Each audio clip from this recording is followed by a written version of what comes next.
चिन्तासुतानहन्तारो यत्पादाम्बुजरेणवः स्वीयानां तान् निजाचार्यान् प्रणमामि मुहुर्मुहुः। यदनुग्रहतो जन्तुः सर्वदुःखाशिगो भवेत् तमहं सर्वदा वन्दे श्रीमद्वल्लभनन्दनम्। अज्ञानतिमिरान्धस्य ज्ञानाञ्जनशलाकया चक्षुरुन्मीलितं येन तस्मै श्रीगुरवे नमः। नमामि हृदये शेषे लीलाक्षीराब्धिशायिनम् लक्ष्मीसहस्रलीलाभिः सेव्यमानं कलानिधिम्। चतुर्भिश्च त्रिभिस्तथा षड्भिर्विराजते योऽसौ पञ्चधा हृदये मम।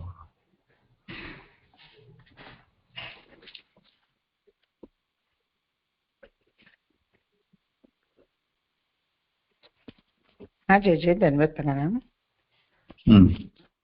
12મા અધ્યાયની પ્રસ્તુતિ કરવાની છે, પણ આ પહેલા કાલ સૃષ્ટિ પ્રકરણની સમરી કરી લઉં. તો પીડીએફ શેર કરી છે ગ્રુપમાં, એમાંથી હું કરી રહી છું કાલ સૃષ્ટિ પ્રકરણ અધ્યાય 10 અને 11.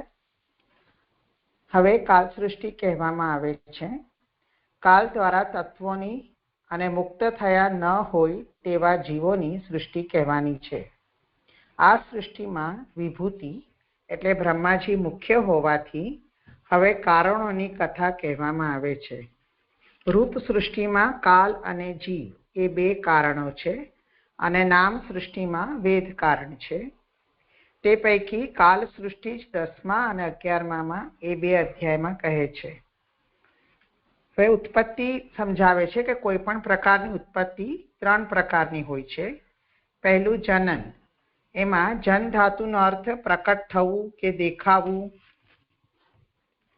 છે, પણ કાલ તો દેખાતો નથી. બીજું છે સમાગમ, એનો એટલે કાલ તો અવ્યક્ત છે, એટલે દેખાય નહીં તેવો હોવાથી, સર્વ સ્થળે હોવાથી તેની સમાગમ રૂપ ઉત્પત્તિ પણ શક્ય નથી. ત્રીજી ઉત્પત્તિનો પ્રકાર છે પ્રાગટ્ય. તો કાલ ભગવાનનો અવતાર હોવાથી તેની જીવોની જેમ ઉત્પત્તિ થતી નથી. તો આ રીતે 3 પ્રકારની ઉત્પત્તિ પૈકી કોઈ પણ પ્રકારની કાલની ઉત્પત્તિ થતી નથી. કાલનો જન્મ કાર્યથી થાય છે, કારણ કે કોઈ પણ કાર્ય કાલની ઉપાધિને વશ હોય છે. કાલની કથા સૃષ્ટિ પ્રકરણમાં કહેવામાં આવી છે, કારણ કે કાલ સૃષ્ટિનું કારણ છે. કાલ અવ્યક્ત છે, તેથી તે સૃષ્ટિનું કારણ હોવાનું અનુભવથી જ જણાય છે. કાલ સર્વ પદાર્થોની હદ બાંધે છે, તેથી તે સર્વ જગતનું કારણ છે. જગતના બધા જ પદાર્થો કાલથી જ બંધાય છે, તેથી કાલ જ સર્વ પદાર્થો રચવા વાળો છે. બ્રહ્મ સર્વ પદાર્થ તરીકે પ્રકટ થાય તે માટે તે પદાર્થોની હદ ભગવાનની ચેષ્ટારૂપ કાલ જ બાંધે છે. હવે અધ્યાય 10માં. તો 10મા અધ્યાયમાં કાલનું સામાન્ય પ્રકારથી વર્ણન કરવામાં આવ્યું છે. આ અધ્યાયમાં કાલના જુદા જુદા કાર્યોનું નિરૂપણ કરવામાં આવ્યું છે, કારણ કે કાર્યનું નિરૂપણ એ જ કાલનું સામાન્ય રીતે વર્ણન છે. હવે અધ્યાય 9 થી 12 એ આપણે કારિકા અંતર્ગત જોયું હતું, તેને જીવ પ્રકરણ કહેવાય છે, જેમાં ભૂત, માત્રા, ઇન્દ્રિય અને બુદ્ધિનો સર્ગ કહેવામાં આવે છે. તે અનુસાર બ્રહ્માજી દ્વારા જગત એટલે સૃષ્ટિ રચવાનું કાર્ય કહેવાય છે. એટલે 9મા અધ્યાયમાં ભગવાનની કૃપાવાળા બ્રહ્માને જ મહાભૂત કહ્યા હતા. આ 10મા અધ્યાયમાં ખરેખર રચવાની સર્વરૂપવાળી 10 તન્માત્રાઓનું નિરૂપણ કરવામાં આવે છે, અને માત્રાપણું પણ કાલથી થાય છે. રચવાના પદાર્થો કાલે ગ્રહણ કરવાથી હદવાળા જ થાય છે, અને તેથી ભોગ્ય એટલે ભોગ કરવા યોગ્ય થાય છે. ભોગ્યપણું એ માત્રાપણું છે, અને તે કાલથી થાય છે. તેથી માત્રાપણું કાલથી થતું હોવાથી માત્રાનું નિરૂપણ કરતા કાલનું નિરૂપણ કરેલું છે. એટલે 10મા અધ્યાયમાં આપણને તન્માત્રાનો વિષય છે. હવે અધ્યાયની અંતર્ગત 9મા અધ્યાયમાં ભગવાને બ્રહ્માજીને કહ્યું હતું કે તમે આળસ ન કરો અને સર્ગનો ઉદ્યમ કરો અને આત્મા વડે જ આત્મરૂપ પ્રજાને ઉત્પન્ન કરો. જે મારી સાથે ગાઢ સંબંધવાળી પ્રજાઓ છે તે ભગવદીઓને પણ ઉત્પન્ન કરો.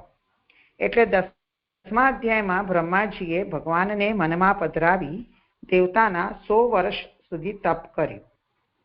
તપ કરતા બ્રહ્માજીએ જે પદ્મમાં પોતે બેઠા હતા તે પદ્મને અને જળને તે સમયે કાળે કરેલ બળવાળા વાયુથી કંપતા જોયા. તે કમળને એમણે અનેક રૂપે વિભક્ત કર્યું. ગુણ વડે 3 ભાગ કર્યા, ભૂત ભુવસ્વ, અને લોકવેદથી 14 ભાગ કર્યા. બધા લોક, મહરલોક, જનલોક, સ્વર્ગલોક વગેરે. જીવને રહેવાના સ્થાન રૂપ લોકને એટલો 14 ભુવન રૂપ વિભાગ છે. આમાં સર્વલોક સારી રીતે રહી શકે છે. એ પ્રમાણે આધાર બનેલું જગત લોકોની માત્રા એટલે સૂક્ષ્મ રૂપ હોવાનું કહ્યું. 10મા શ્લોકમાં વિદુરજીએ મૈત્રેયજીને ભગવાનનું કાલરૂપ લક્ષણ અને સ્વરૂપ બતાવવા કહ્યું. એટલે 11મા શ્લોકમાં કાલનું લક્ષણ બતાવ્યું છે. તો એ કાળ કેવો છે? તો પહેલું છે કાલ ગુણોનું શેડભેડ રૂપ અભિજ્ઞાન વાળો છે. બીજું તે વિશેષ રહિત છે. ત્રીજું તે અંતરહિત છે. આ કાલને ભગવાને ઉપાદાન કરીને પોતે જગત બનાવે છે. 12મા શ્લોકમાં કાલનું સ્વરૂપ બતાવે છે કે વિશ્વ બધું બ્રહ્મોપાદાનક છે. તે વિષ્ણુની માયાથી નભે છે અને લય પામે છે. આ અવ્યક્ત કાલરૂપ ઈશ્વર વડે જગતની હદ બંધાય છે. 13મા શ્લોકમાં કાલ જગતનું ઉપાદાન કારણ છે એમ કહ્યું છે. આ જગત જેવું અત્યારે દેખાય છે તેવું જ પહેલા પણ હતું અને પછી પણ આવું જ રહેશે.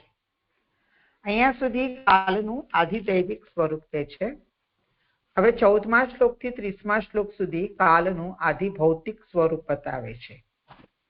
તો કેવી રીતે? તો કાળ દ્રવ્ય અને ગુણ વડે એ કાળને પ્રતિસંક્રમ થાય છે. અર્થાત કાળ વડે પદાર્થ પ્રવૃત્તિને પામે છે. એટલે કે દ્રવ્ય અને ગુણે પૂર્વ અવસ્થા છોડીને વિકૃત અવસ્થા થાય છે. એટલે 6 પ્રકારનો પ્રાકૃત અને આધ્યાત્મિક આદિ 3 પ્રકારનો વૈકૃત એમ મળીને 9 પ્રકારનો સર્ગ થાય છે. એના અંતર્ગત 10 સૃષ્ટિ બતાવી છે. તો પ્રથમ સૃષ્ટિ એ મહત તત્વની છે. અહીંયા આત્મામાંથી ગુણમાં વિષમ ભાવ થાય છે. બીજી સૃષ્ટિ અહંકારની છે, જેમાં દ્રવ્ય, જ્ઞાન અને ક્રિયાની ઉત્પત્તિ થાય છે. ત્રીજી સૃષ્ટિ મહાભૂતોની ઉત્પત્તિની છે. એમાં આકાશ આદિ તન્માત્રાથી ભૂતોત્પત્તિ રૂપ સૃષ્ટિ આવે છે. એ દ્રવ્ય શક્તિ એટલે પરિણામ વાળી છે. ચોથી સૃષ્ટિ જ્ઞાન અને ક્રિયારૂપ ઇન્દ્રિયોની છે. પાંચમી ઇન્દ્રિયોની દેવતાઓનો 5મો સર્ગ એ સાત્વિક છે. ક્રિયા જ્ઞાનાત્મક મન પણ દેવરૂપ છે. છઠ્ઠી સૃષ્ટિ તામસ સૃષ્ટિ છે, જે સમર્થ ભગવાને અજ્ઞાનથી કરેલી છે. આ 6 પ્રકારના સર્ગ પ્રાકૃત કહેવાય છે. હવે વૈકૃત સર્ગ કહે છે. 7મી સૃષ્ટિમાં 7મો સર્ગ પ્રાણીના અન્નરૂપ છે. વનસ્પતિ, ઔષધિ, લતા, ત્વક્સાર, વેલાઓ અને વૃક્ષ એ 6 પ્રકારના સ્થાવર એટલે અચલ સર્ગ છે. 8મો સર્ગ તિર્યક એટલે પશુ પક્ષીઓનો કહેવાય છે. એ 28 પ્રકારનો છે. એમાં 4 ધર્મો મુખ્ય લક્ષણ રૂપ છે. અજ્ઞાન, અત્યંત તમોગુણ વાળા, ઘ્રાણેન્દ્રિયથી જાણનાર અને અનુભવેલું ભૂલી જનારા. 9મી સૃષ્ટિ મનુષ્યોની છે. તેઓમાં રજોગુણ અધિક હોય છે. તેઓ કર્મ કરવામાં તત્પર અને દુઃખમાં સુખ માનનારા હોય છે. અને 10મી દેવોની સૃષ્ટિ કઈ છે, જે ફરી 8 પ્રકારની છે. એમાં દેવો, પિતૃઓ અને અસુરો, ગંધર્વો અને અપ્સરાઓ, સિદ્ધો, યક્ષો અને રાક્ષસો તથા ચારણો ભૂત પ્રેત અને પિશાચો, વિદ્યાધરો, કિન્નરો વગેરે. આ પ્રમાણે કલ્પોના આરંભોમાં પોતામાંથી પોતે જ પ્રકટ થયેલા સત્ય સંકલ્પવાળા હરિ રજોગુણથી વ્યાપ્ત થઈ સૃષ્ટિ રચનાર થતા પોતે જ પોતાથી પોતાને રચે છે. હવે અધ્યાય 11. તો 10મા અધ્યાયમાં સામાન્ય રીતે કાલનું વર્ણન જોયું. હવે 11મા અધ્યાયમાં વિશેષ પ્રકારથી કાલનું વર્ણન કરવામાં આવ્યું છે. કાલનું આધિદૈવિક સ્વરૂપ અને આધિભૌતિક સ્વરૂપ 10મા અધ્યાયમાં બતાવ્યું. હવે 11મા અધ્યાયમાં કાલનું આધ્યાત્મિક સ્વરૂપ બતાવે છે. આ અધ્યાયમાં ઇન્દ્રિયોનો સર્ગ કહ્યો છે. તે કેવી રીતે એ બતાવે છે કે મનુષ્યથી આરંભી બ્રહ્મા સુધીના બધાની ઇન્દ્રિયો રૂપ પોતપોતાના દેહમાં આસક્તિ ઉત્પન્ન કરાવી હણનારું હોવાથી આયુષ્ય કાલરૂપ છે. આયુષ્ય રૂપ કાલને ઇન્દ્રિયો કહેવાય છે, કારણ કે સર્વ કાલ બ્રહ્માના આયુષ્ય રૂપ છે. તે સર્વ અક્ષરની હદ નથી બાંધતો. સ્વરૂપથી તો કાલ ભગવાન છે. તેથી હદવાળા આયુષ્ય રૂપ કાલને લક્ષણાથી જ ઇન્દ્રિય કહેવામાં આવે છે. ગયા અધ્યાયમાં કાલનું સ્વરૂપ અને કાર્ય કહીને હવે તેના પેટાભેદો જણાવે છે. આ વિભાગો એટલે આધ્યાત્મિક કાલના વિભાગો સૂર્યની ગતિથી થાય છે.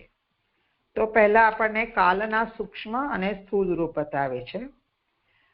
કાલનું સૂક્ષ્મ રૂપ એટલે એને પરમાણુ કહેવાય છે.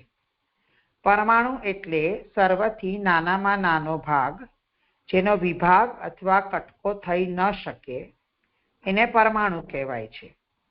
એટલે જ્યાં સૂક્ષ્મપણાની હદ આવી રહે, એટલે જેનાથી વધારે સૂક્ષ્મપણું થઈ ન શકે તે પરમાણુ કહેવાય છે. અને સૂર્યનો રથ તેના માર્ગમાં જેટલા સમયમાં પરમાણુ ભૂમિને ઓળંગે તેટલો સમય પરમાણુ કાલ થયો. કાલનું સ્થૂળ રૂપ એને પરમ મહાન કહે છે. તો એને કેવી રીતે ઓળખવું? તો સ્વરૂપમાં રહેલા સત પદાર્થની જ જે એકતા, જેના સંબંધમાં આ અમુક પદાર્થ છે એવી બુદ્ધિ થતી નથી, અને જે ભેદ રહિત છે તે પરમ મહાન કહેવાય છે. જે આખા બ્રહ્માંડને ભોગવે તે કાળ પરમ મહાન કહેવાય છે. આ રીતે કાલની રેન્જ બતાવી છે, જે પરમાણુ જેટલો સૂક્ષ્મ હોઈ શકે છે અને વ્યાપક રૂપે પરમ મહાન હોઈ શકે છે. જો કે પરમાણુ અને પરમ મહાન આપણાથી જાણી શકાતા નથી, પરંતુ જે પદાર્થો પર તેમનો અધિકાર છે તે આપણને તેમનો બોધ કરે છે.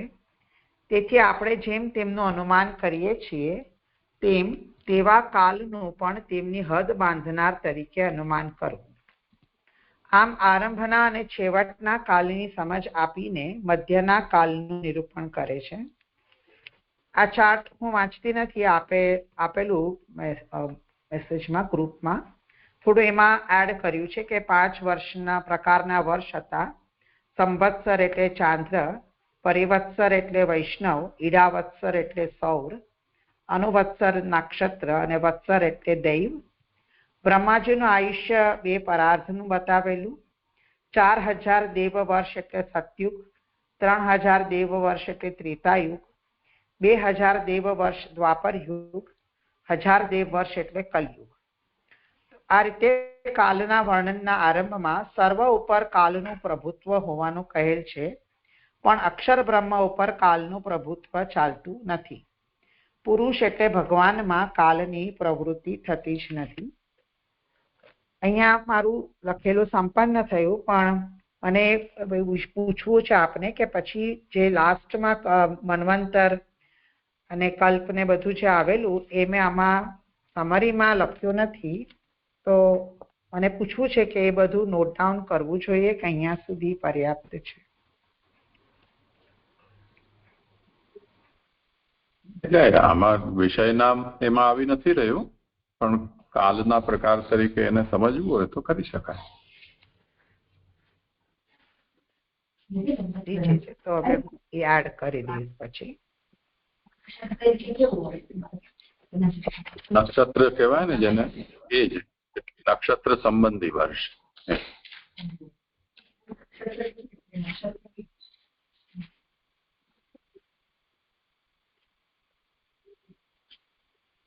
કરું આગળ છે. હા, તો હવે અધ્યાય 12મો છે, જે જીવ સૃષ્ટિ પ્રકરણ છે. એનો અનુક્રમણિકામાં એનું ટાઇટલિંગ છે કે લોકાતીત, એટલે કે લૌકિકથી મુક્ત એવા જીવની સૃષ્ટિનું નિરૂપણ અને તેના અંગરૂપે નામ સૃષ્ટિનું નિરૂપણ. પેજ નંબર 422 પર પહેલા અધ્યાયનું પારાયણ કરું છું. 423 પર. મૈત્રેય ઉવાચ, પહેલો શ્લોકથી. હે સંયમી, એ પ્રમાણે મેં પરમાત્માના કાલ નામના મહિમાનું તારા માટે વર્ણન કર્યું. હવે વેદ ગર્ભે જે પ્રકારે સૃષ્ટિ કરી તે મારી પાસેથી સાંભળ. આદિ રચનારે પહેલા અંધતામિશ્ર, પછી તામિશ્ર અને મહામોહ અને મોહ અને તમઃ એ અજ્ઞાનના કાર્યના નિમિત્ત રચ્યા. ઘણી પાપી સૃષ્ટિને જોઈને બ્રહ્માએ પોતાની અવગણના કરી. પછી ભગવાનના ધ્યાનથી પવિત્ર થયેલા મનથી બીજા સનક અને સનંદ અને સનાતન અને પછી ભગવાનથી ઉત્પન્ન થયેલાએ સનત કુમાર સદા બ્રહ્મચર્ય પાળનાર ક્રિયારહિત મુનિઓને ઉત્પન્ન કર્યા. પોતાથી ઉત્પન્ન થયેલા બ્રહ્માએ તે પુત્રોને કહ્યું કે હે પુત્રકો, પ્રજા ઉત્પન્ન કરો. મોક્ષ ધર્મવાળા વાસુદેવમાં આસક્ત તેમણે તેની ઈચ્છા ન કરી. જેમણે આજ્ઞાનું ઉલ્લંઘન કર્યું છે તેવા પુત્રોએ એ પ્રમાણે અનાદર કરેલા તેમણે ઉત્પન્ન થયેલા સહન ન થઈ શકે તેવા અતિશય ક્રોધને રોકવાનો આરંભ કર્યો. બુદ્ધિથી રોકવામાં આવતો હોવા છતાં તે ક્રોધ પ્રજાપતિની બે ભ્રમરોની મધ્યમાંથી તરત ભૂખરા રંગનો કુમાર ઉત્પન્ન થયો. તેઓમાં પ્રથમ ઉત્પન્ન થયેલ તે ભગવાન ભવ ખરેખર રડ્યા, હે પિતા, હે જગતના ગુરુ, તમે મારા નામો પાડો અને સ્થાનો કરો. કમલમાંથી ઉત્પન્ન થયેલા ભગવાને તેના એવા વચનનું પાલન કરતા મનોહર વાણીથી કહ્યું કે તું રડમાં, તારા માટે તે કરું છું. હે ઉત્તમ દેવ, જે કારણથી દુઃખી બાલકની પેઠે તું રડ્યો તેથી પ્રજાઓ તને રુદ્ર નામથી ઓળખશે. હૃદય, ઇન્દ્રિયો, પ્રાણ, આકાશ, વાયુ, અગ્નિ, જલ, પૃથ્વી, સૂર્ય અને ચંદ્ર તેમજ તપ એ સ્થાનો પહેલા તારા માટે મેં કરેલા છે. મન્યુ, મનુ, મહેશાન, મહાન, શિવ, ક્રતુધ્વજ, ઉગ્રરેતા, ભવ, કાલ, વામદેવ અને ધૃતવ્રત તારા નામો છે. હે રુદ્ર, ધી, વૃત્તિ, ઉષ્ણા, ઉમા, નિયુત, સર્પી, ઈલા, અંબિકા, ઈરાવતી, સુધા અને દીક્ષા એ રુદ્રાણીઓ તારી સ્ત્રીઓ છે. સ્ત્રીઓ સહિત તું આ નામો અને સ્થાનો ગ્રહણ કર. આમનાથી ઘણી પ્રજાઓ ઉત્પન્ન કર, કારણ કે તું પ્રજાઓનો પતિ છે. ગુરુએ એ પ્રમાણે આજ્ઞા કરેલા તે ભગવાન નીલ લોહિતે બલ, આકૃતિ અને સ્વભાવથી પોતાની સમાન પ્રજાઓ ઉત્પન્ન કરી. સર્વ તરફથી જગતને ગળી જતા રુદ્રે ઉત્પન્ન કરેલા રુદ્રોના અસંખ્ય ટોળાઓ જોઈને પ્રજાપતિને ભય થયો. હે ઉત્તમ દેવ, ક્રૂર ચક્ષુઓથી મારી સાથે દિશાઓને બાળતી આવી પ્રજાઓ રચવાનું બંધ કરો. સર્વ પ્રાણીઓને સુખ ઉપજાવે તેવું તપ કરો. તમારું કલ્યાણ થાઓ. તમે તપથી જ પહેલાના જેવું આ વિશ્વ રચશો. જેમનું ઇન્દ્રિયોથી જ્ઞાન થઈ ન શકે તેવા પરમ જ્યોતિ સર્વ પ્રાણીઓના હૃદયમાં રહેનારા ભગવાનને જ પુરુષ તપથી જ સહેલાઈથી પ્રાપ્ત કરે છે. મૈત્રેય ઉવાચ, બ્રહ્માએ એ પ્રમાણે આજ્ઞા કરાયેલાએ વાણીના પતિની પ્રદક્ષિણા કરી બહુ સારું એમ આમને કહી તપ કરવા માટે વનમાં પ્રવેશ કર્યો. પછી ભગવાનની શક્તિવાળા બ્રહ્માએ સૃષ્ટિનું ધ્યાન ધરતા લોકની પરંપરા કરનાર 10 પુત્રો ઉત્પન્ન થયા. મરીચી, અત્રિ અને અંગીરા, પુલસ્ત્ય, પુલહ, ક્રતુ, ભૃગુ, વસિષ્ઠ અને દક્ષ. તેઓમાં 10મો નારદ હતો. નારદ ખોળામાંથી ઉત્પન્ન થયો. દક્ષ સ્વયંભૂના અંગૂઠામાંથી ઉત્પન્ન થયો. વસિષ્ઠ પ્રાણમાંથી સારી રીતે ઉત્પન્ન થયો. ભૃગુ ત્વચામાંથી, ક્રતુ હાથમાંથી, પુલહ નાભીમાંથી ઉત્પન્ન થયો. પુલસ્ત્ય ઋષિ 2 કાનમાંથી, અંગીરા મુખમાંથી, અત્રિ 2 આંખમાંથી અને મરીચી મનમાંથી ઉત્પન્ન થયો. જ્યાં નારાયણ પોતે રહે છે તે જમણા સ્તનમાંથી ધર્મ ઉત્પન્ન થયો. જેમાંથી લોકમાં ભય કરનાર મૃત્યુ થાય છે તે અધર્મ પીઠમાંથી ઉત્પન્ન થયો. હૃદયમાં કામ, ભ્રમરમાંથી ક્રોધ, નીચેના હોઠમાંથી લોભ, મુખમાંથી વાણી, લિંગમાંથી સમુદ્રો અને પાયુના આધાર વિનાનો વિનાશ પાયુમાંથી ઉત્પન્ન થયા. છાયામાંથી દેવહૂતિનો પતિ સમર્થક કરદમ ઉત્પન્ન થયો. વિશ્વ રચનારના દેહ અને મનમાંથી આ જગત ઉત્પન્ન થયું છે. શ્લોક 28. હે સંયમી, સ્વયંભૂએ કામવાળા થઈ મન હરતી કોમલ અંગવાળી કામના રહિત પુત્રી વાણીની કામના કરી એમ અમે સાંભળ્યું છે.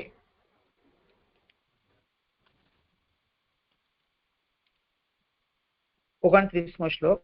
અધર્મમાં બુદ્ધિ કરેલા તે પિતાને જોઈને મરીચી વગેરે મુનિ પુત્રોએ વિશ્વાસથી તેમને નીચે પ્રમાણે બોધ આપ્યો. હે સમર્થ, તમે કામને ન રોકતા પુત્રી સાથે ગમન કરવાની ઈચ્છા કરો છો તે આ કર્મ પહેલાના પુરુષોએ અહીં કરેલું નથી, તેમજ પાછળના કરશે નહીં. હે જગતગુરુ, જેમના આચારને અનુસરતા લોક ખરેખર કલ્યાણ પ્રાપ્ત કરવા સમર્થ થાય તેવા તેજસ્વી પુરુષોમાં પણ આ કાર્ય પ્રશંસા પાત્ર હોતું નથી. જેમણે પોતાની અંદર રહેલું આ જગત પોતાના તેજથી પ્રકટ કર્યું તે ભગવાનને નમસ્કાર, તે ધર્મનું રક્ષણ કરો. એ પ્રમાણે સ્તુતિ કરતા પ્રજાપતિ પુત્રોને સામે ઉભેલા જોઈને પછી પ્રજાપતિના પતિ શરમાયા અને તે દેહનો ત્યાગ કર્યો. તે ઘોર દેહને દિશાઓએ ગ્રહણ કર્યો. તે દેહને ધુમ્મસ અથવા તમઃ જાણે છે. પહેલાની પેઠે હું એકત્ર થયેલા લોકોને કેવી રીતે રચીશ એમ કોઈ એક સમયે જ્યારે જગત રચનાર ધ્યાન કરતા હતા ત્યારે તેમના 4 મુખોમાંથી વેદો પ્રકટ થયા. ઉપવેદો અને નય સહિત 4 હોમ કરનારાઓના કર્મનું તંત્ર, ધર્મના 4 ચરણો તેમજ આશ્રમોની વૃત્તિઓ મુખમાંથી પ્રકટ થયા. વિદુર ઉવાચ. તે વિશ્વ રચનારાઓના ઈશે વેદ વગેરેને ખરેખર મુખથી રચ્યા. હે તપોધન, દેવે જેનાથી રચ્યા તે મને કહો. મૈત્રેય ઉવાચ. ઋગ્વેદ, યજુર્વેદ, સામવેદ અને અથર્વવેદ નામના વેદોને તથા શસ્ત્ર, ઇજ્યા, સ્તુતિસ્તોમ અને પ્રાયશ્ચિતને પૂર્વ વગેરે મુખોથી અનુક્રમે રચ્યા.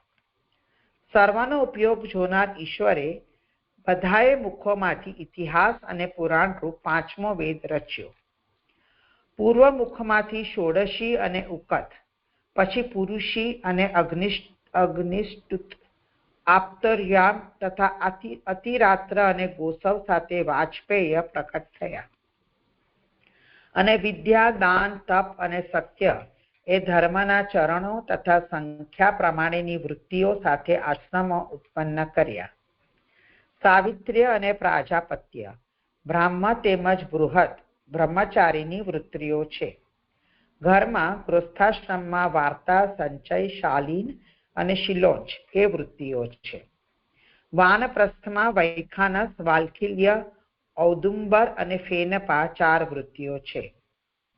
સંન્યાસમાં પહેલા કુટીચર, બ્રહ્મોદ, હંસ અને નિષ્ક્રિય એ 4 વૃત્તિઓ છે. આન્વિક્ષિકી 3 વેદો, વાર્તા અને દંડ નીતિ તેવી રીતે પ્રકટ થયા. એવી રીતે વ્યાહર્તિઓ પ્રકટ થઈ અને પ્રણવ આમના હૃદયમાંથી નીકળ્યા. તે સમર્થ પ્રજાપતિના રૂવાડામાંથી ઉષ્ણિક અને ત્વચામાંથી ગાયત્રી, માંસમાંથી ત્રિષ્ટુપ, સ્નાયુમાંથી અનુષ્ટુપ, હાડકામાંથી જગતી, મજ્જામાંથી પંક્તિ અને પ્રાણમાંથી બૃહતિ ઉત્પન્ન થયા.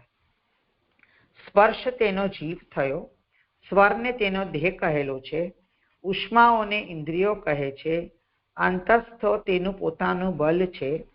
પ્રજાપતિના વિહારથી 7 સ્વરો થયા. સ્પષ્ટ અને અસ્પષ્ટ સ્વરૂપ વાળા તે શબ્દ બ્રહ્મનું બનેલું, વિસ્તારવાળું અને જુદી જુદી શક્તિઓના સમૃદ્ધિવાળું પરબ્રહ્મ પ્રકાશે છે. પછી બીજો દેહ ધારણ કરીને તેમણે સૃષ્ટિ રચવાની ઈચ્છા કરી. હે કૌરવ, ઋષિઓ ઘણા પરાક્રમવાળા હોવા છતાં તેમની સૃષ્ટિ વિસ્તાર વિનાની જોઈને તેમણે હૃદયમાં ફરીથી તે સ્વરૂપનું ચિંતન કર્યું. અહો, આ અદ્ભુત છે. હું સદા ઉદ્યોગ કરતો હોવા છતાં પણ નિશ્ચય પ્રજાની વૃદ્ધિ થતી નથી. ખરેખર દૈવ આમાં વિઘ્ન કરે છે. એ પ્રમાણે યોગ્ય કરીને બ્રહ્મા દૈવની રાહ જોતા હતા.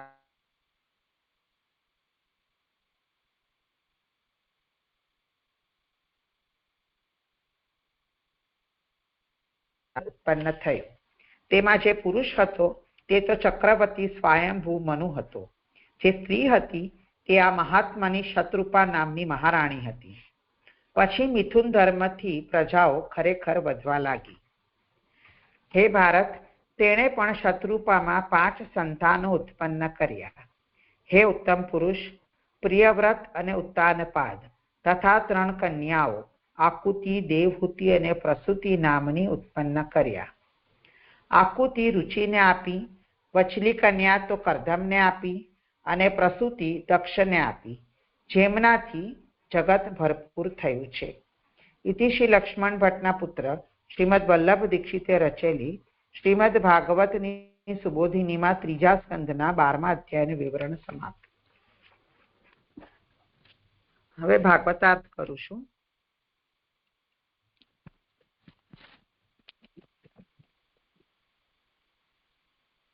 તો પહેલા તો આપણે આ સર્ગનો સ્કંધ છે. સર્ગ એટલે કારણોની ઉત્પત્તિ. એમાં આગળથી થોડુંક સંગત કરું છું. તો 5મા પેજમાં ભાગવતાર્થમાં સર્ગની પહેલા તો વ્યાખ્યા આપી છે કે બ્રહ્મમાં ગુણોમાં વૈષમ્ય પ્રકટ થવાને લીધે મહાભૂતો, તન્માત્રા, ઇન્દ્રિય અને બુદ્ધિનો જન્મ થાય છે. તેને સર્ગ કહેવાય છે. હવે આ સર્ગના મુખ્ય બે ભાગ છે. 1 થી 19 અધ્યાયમાં બંધ સૃષ્ટિનું વર્ણન છે. 20 થી 33માં મુક્ત સૃષ્ટિનું વર્ણન છે. એના અંતર્ગત આપણે અત્યારે બંધ સૃષ્ટિનું જોઈ રહ્યા છે. અને હવે પાના નંબર 6 પર જે સર્ગની કારણોની ઉત્પત્તિની વાત હતી એ પહેલો પેરેગ્રાફ ફરીથી વાંચું છું, પેજ નંબર 6માં. તો સર્ગ એટલે કારણોની ઉત્પત્તિ એવી બીજા પુરાણમાં કહેલી સર્ગની વ્યાખ્યા પણ જણાવી છે. આ સર્ગની વ્યાખ્યાઓ કહેવાનું પ્રયોજન જુદા જુદા સર્ગોનો સર્ગમાં સમાવેશ કરવાનું છે. રજોગુણ વાળા ભગવાને પણ લીલાથી સૃષ્ટિ કરી છે, પહેલો પોઈન્ટ, જે આપણે ગુણાતીત સૃષ્ટિ જોઈ આવ્યા અધ્યાય 5 અને 6. બીજો છે સર્ગ મુખ્ય ગુણાતીત બ્રહ્મની લીલા છે. રજોગુણ વાળાનું સગુણ પ્રકરણ અંતર્ગત 7, 8, 9, ગુણાતીતની 5 અને 6. થર્ડ પોઈન્ટ, ભગવાન કાલરૂપ હોવાથી કાલે રચેલી સૃષ્ટિ પણ ભગવાનની લીલા છે, જે 10, 11 અધ્યાયમાં જોયું. હવે આ ચોથો પોઈન્ટ છે કે જીવ પણ સૃષ્ટિ રચવામાં કારણરૂપ હોવાથી તે પણ પોતાના સ્વરૂપમાં સ્થિતિ કરે, એટલે કે મોક્ષ પ્રાપ્ત કરે, તે પણ સૃષ્ટિ રચવાનું પ્રયોજન હોવાથી જીવની સ્વરૂપમાં સ્થિતિ એટલે મુક્તિનો પણ સર્ગમાં સમાવેશ થાય છે. એટલે આપણને એવું લાગે કે જીવનું કેવી રીતે બંધ સૃષ્ટિ અંતર્ગત આવે, એવો મેં પોતે વિચાર થયો હતો મને કે બંધના 1 થી 19 અધ્યાયમાં જીવનું પ્રકરણ કેવી રીતે આવે છે. તો મને એવું સમજ પડી કે કારણોની ઉત્પત્તિ છે, તો જે જીવ અહીંયા હવે આવે છે જીવ પ્રકરણમાં, એની માટે આ બધા પહેલા કારણોની ઉત્પત્તિ થઈ છે. અને જેમ કાલ પણ કારણ છે, એમ જીવ પણ સૃષ્ટિ રચવામાં કારણ છે. એટલે અત્યારે હવે આ જીવ પ્રકરણ આપણે એમાં જોઈ રહ્યા છે. ભાગવતાર્થ પેજ 7 જે સૃષ્ટિના પ્રકારો છે એ હું લઉં છું. તો પહેલી સૃષ્ટિ, એક સૃષ્ટિ ગુણાતીત દેવમાંથી થાય છે, જે જોયું આપણે. બીજી સૃષ્ટિ સગુણ બ્રહ્મમાંથી થાય છે. ત્રીજી સૃષ્ટિ કાલમાંથી થાય છે. અને આ ચોથી સૃષ્ટિ અધ્યાય 12 કહેલી મુક્ત જીવોની, કારણ કે અમુક્ત જીવોની સૃષ્ટિનો કાલ સૃષ્ટિમાં સમાવેશ થઈ ગયો. જે આપણે જોયા પહેલા કે અમુક્ત જીવોની વાત અધ્યાય 10-11 આપણે જોયું હતું. એટલે હવે જે 12મા અધ્યાયમાં આવે છે સૃષ્ટિ, એ મુક્ત જીવોની બતાવે છે. અને નામ સૃષ્ટિ પણ અધ્યાય 12માં જ એનો સમાવેશ થયેલો છે. વાસ્તવિક રીતે તત્વોની સૃષ્ટિ એ અધ્યાય 20માં કહેલી છે. એને જ કહેવી જોઈએ પાંચમી સૃષ્ટિ. અહીંયા તો નામ સૃષ્ટિને પાંચમી કહી છે, એની માટે કહે છે. પરંતુ તેમાં નામ સૃષ્ટિનો પણ સમાવેશ કરવાનો હોવાથી નામ સૃષ્ટિને પાંચમી કહી છે. સૃષ્ટિ રચવામાં પહેલી બે સૃષ્ટિ રચવામાં દેવ સ્વતંત્ર છે. જે ગુણાતીત અને સગુણ, એમાં દેવ સ્વતંત્ર છે. ત્રીજી, ચોથી અને પાંચમી એ સૃષ્ટિ રચવામાં કાલ, જીવો અથવા તત્વો સ્વતંત્ર નથી. તેમની સૃષ્ટિ ભગવાનની ઈચ્છાથી જ થાય છે, માત્ર કાલ, જીવો અથવા તત્વોથી થતી નથી. એ અહીંયા સમજવાનું હતું કે આ જે ત્રીજી ચોથીમાં ભગવાનની ઈચ્છાથી જ આ કાલ એક્ટિવેટ થયો છે, અને આ જીવો ને બધા પણ ભગવદ ઈચ્છાથી જ હવે એ જીવ પ્રકરણમાં એ બતાવવામાં આવે છે. હવે અહીંયા ભાગવતાર્થમાં 8મા પેજ પર હવે મુક્ત જીવોની ઉત્પત્તિ એ ટોપિક પર, કે મુક્ત જીવોની ઉત્પત્તિ થયાનું 12મા અધ્યાયમાં શ્લોક 4 વગેરેમાં કહેલું છે. તે પણ નકામું નથી, કારણ કે મુક્ત જીવનો પણ જન્મ થાય છે એમ દર્શાવવા અધ્યાય 15માં જય વિજયને સનક વગેરે શાપ આપ્યાની કથા કહેલી છે. એટલે મુક્ત સૃષ્ટિમાં તો આપણે આગળ આવવાનું છે 13 ઓનવર્ડ. પણ 12મા અધ્યાયમાં આ જે સનક સનંદન જે આપણે પારાયણ કર્યું એ લોકોનું પ્રાગટ્ય થયેલું છે. તો એ અમસ્તું જ આવ્યું છે એવો વિચાર આવે. તો આગળ જે શાપ આપવાની કથા આવશે સનક વગેરેની, જય વિજયને, તો એનો ઉપોદઘાત રૂપે આ 12મો અધ્યાય થયેલો છે. એનો આ વિષય વાંચી લઉં છું, કારણ કે એનો આ ઉપોદઘાત પ્રકરણ તરીકે 12મો અધ્યાય છે. કેટલાક કહે છે કે બ્રહ્મસૂત્ર 4.4.22માં જણાવેલ ફરી તે સંસારમાં આવતો નથી એ શ્રુતિ પ્રમાણે મુક્ત જીવોનો ફરી જન્મ થતો ન હોવાથી અહીં સનક વગેરે જે મુક્ત જીવોની ઉત્પત્તિ કહેલી છે તેમની મુક્તિ થયેલ તે મુખ્ય નહીં હોય, ઉપચારથી મનાયેલી હશે. પણ આ માન્યતા યોગ્ય નથી. એટલે બ્રહ્મસૂત્રનું જે 4.4.22 છે એમાં આ જ વિષય છે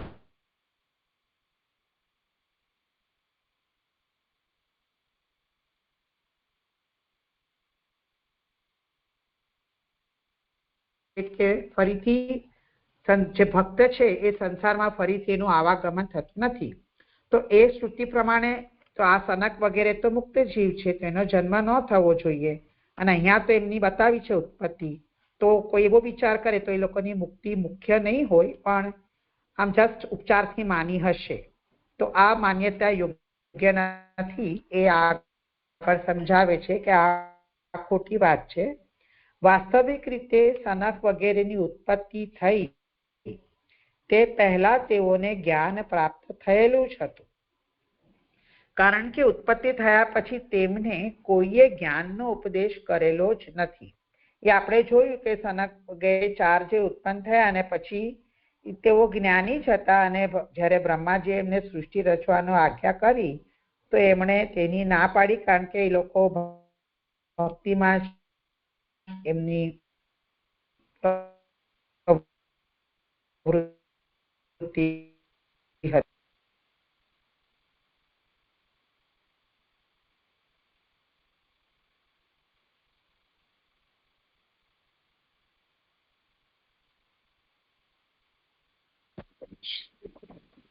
હરબેન તમારો અવાજ કટ થઈ રહ્યો છે.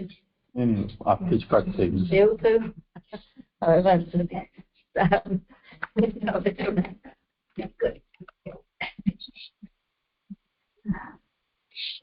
એને ખબર પડવી જોઈએ કે થઈ ગઈ છે.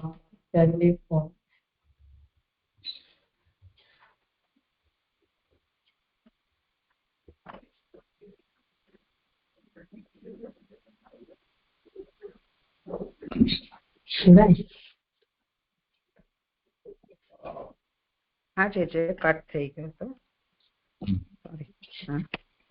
તો એ 8મા પેજ પર આપણે જોતા હતા. એટલે આ જે જય વિજય અને સનકાદિ બધા મુક્ત જ છે અને એની ફરીથી અહીંયા આપણને ભગવદ ઈચ્છાથી જ એમની સંસારમાં ઉત્પત્તિ થઈ હતી એ વિષય આવા ઉપોદ્ઘાત રૂપે અત્યારે 12મા અધ્યાયમાં આવવાનો છે.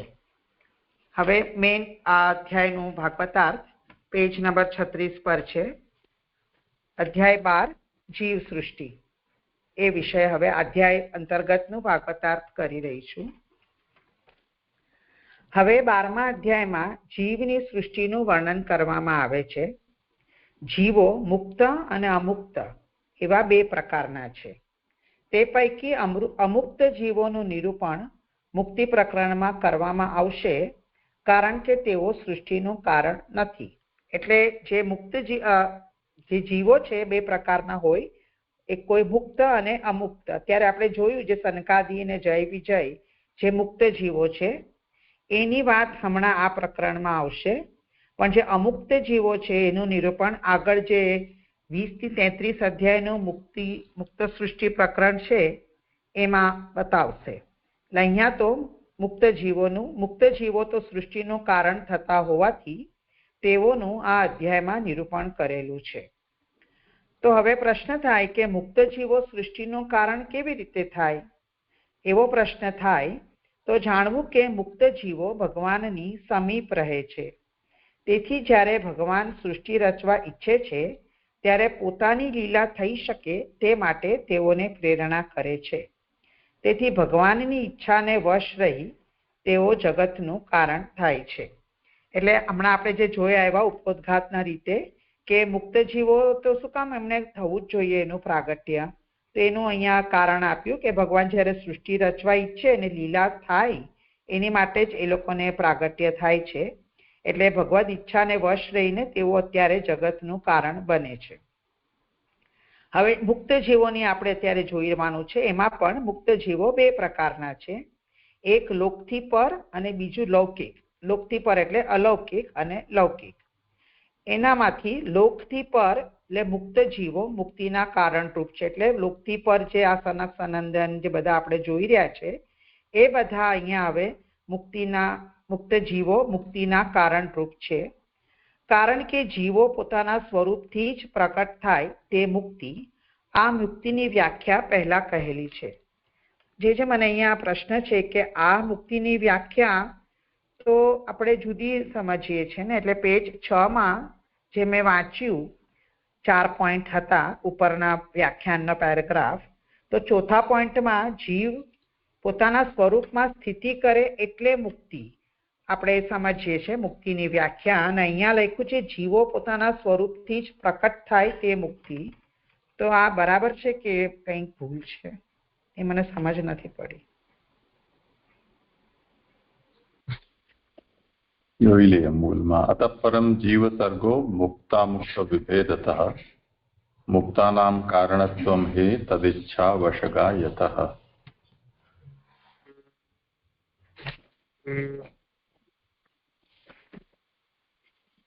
अतः परम एकेन अध्यायेन जीवा निरूप्यन्ते तत् अमुक्ताः जीवाः मुक्तिप्रकरणे भवतः तेन कारणभूताः मुक्तास्तु जीवा कारणभूताः एकेन अध्यायेन उच्यन्ते.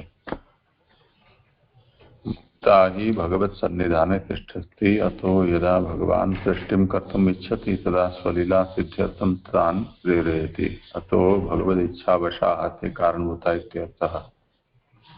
तत्र मुक्तानां द्वैविध्यम् आह. लोकातीता लौकिकाश्च तत्र आद्यानाधिकारिणः तेषाम् उत्पत्तिर्दुर्घटा अविद्या निर्मिता ततः अविद्या निर्मिता. ऊर्ध्वानां मुक्तौ कारणत्वं सा हि जीवानां स्वरूपत एव आविर्भावरूपता इति पूर्वम् उक्तम्।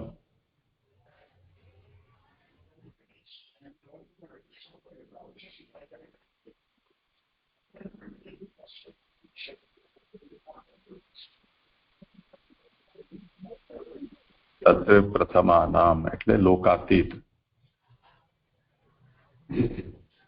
એમનું મુક્તૌ કારણત્વમ મુક્તિમાં એ કારણરૂપ થાય છે।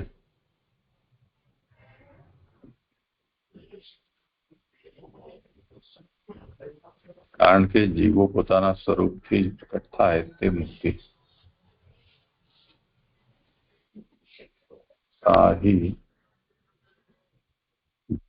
સાહી એટલે મુક્તિર્હિ જીવાનામ સ્વરૂપત એવ આવિર્ભાવ રૂપતા।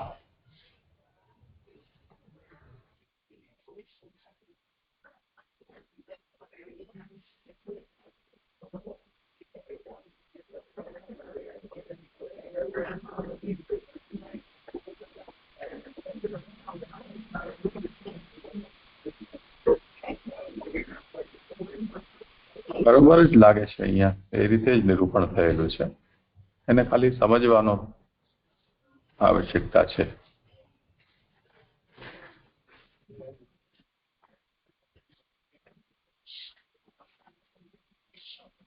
એટલે સ્વરૂપથી જ પ્રકટ થાય એટલે હમણાં મને એવો વિચાર આવ્યો કે આ સનક સનંદન પહેલેથી જ જ્ઞાન એમનામાં રહેલું જ છે, તો એ રીતે પોતાના સ્વરૂપથી પ્રાગટ્ય થાય તે મુક્તિ, એવું કઈ સમજવાનું હતું મુક્તિની વ્યાખ્યા તરીકે? અને પહેલા કહેલી છે એટલે પહેલા એટલે મેં 2:10:1 પણ જોયું, જ્યાં બધા સર્ગોની વ્યાખ્યા છે ત્યાં પણ મુક્તિની તો આવું જ લખેલું, સ્વરૂપમાં સ્થિતિ। એટલે પહેલાથી આપણે શું સમજીએ?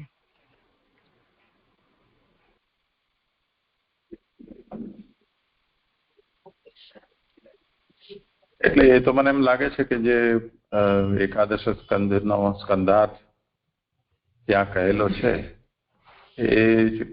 એના સિવાય તો બીજે ક્યાં આ વિષય આવ્યો નથી ભાગવતાર્થમાં। તો સ્કંધાર્થના નિરૂપણમાં મુક્તિર્હિત્વા અન્યથા રૂપમ સ્વરૂપેણ વ્યવસ્થિત એ જે ત્યાં કહેલું છે એ અહીંયા સમજી શકાય।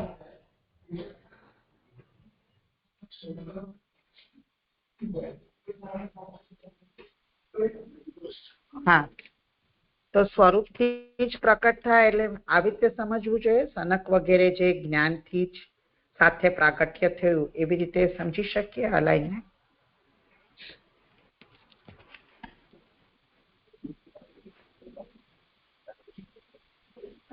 સ્વરૂપત એવ આવિર્ભાવ રૂપતા એટલે આ પરિભાષા જે છે એ મુક્તિની છે કે જીવાનામ સ્વરૂપત એવ આવિર્ભાવ રૂપતા સા હિ મુક્તિ। જીવોની સ્વરૂપથી જ આવિર્ભાવ રૂપતા એટલે આવિર્ભાવપણું તે મુક્તિ। તો સ્વરૂપથી આવિર્ભાવ રૂપતા એનો એક અર્થ એ થાય કે અહીંયા જેમ આ અધ્યાયમાં વર્ણન આવ્યું કે બ્રહ્માના સતત અંગોથી આ બધા પ્રકટ થયા છે,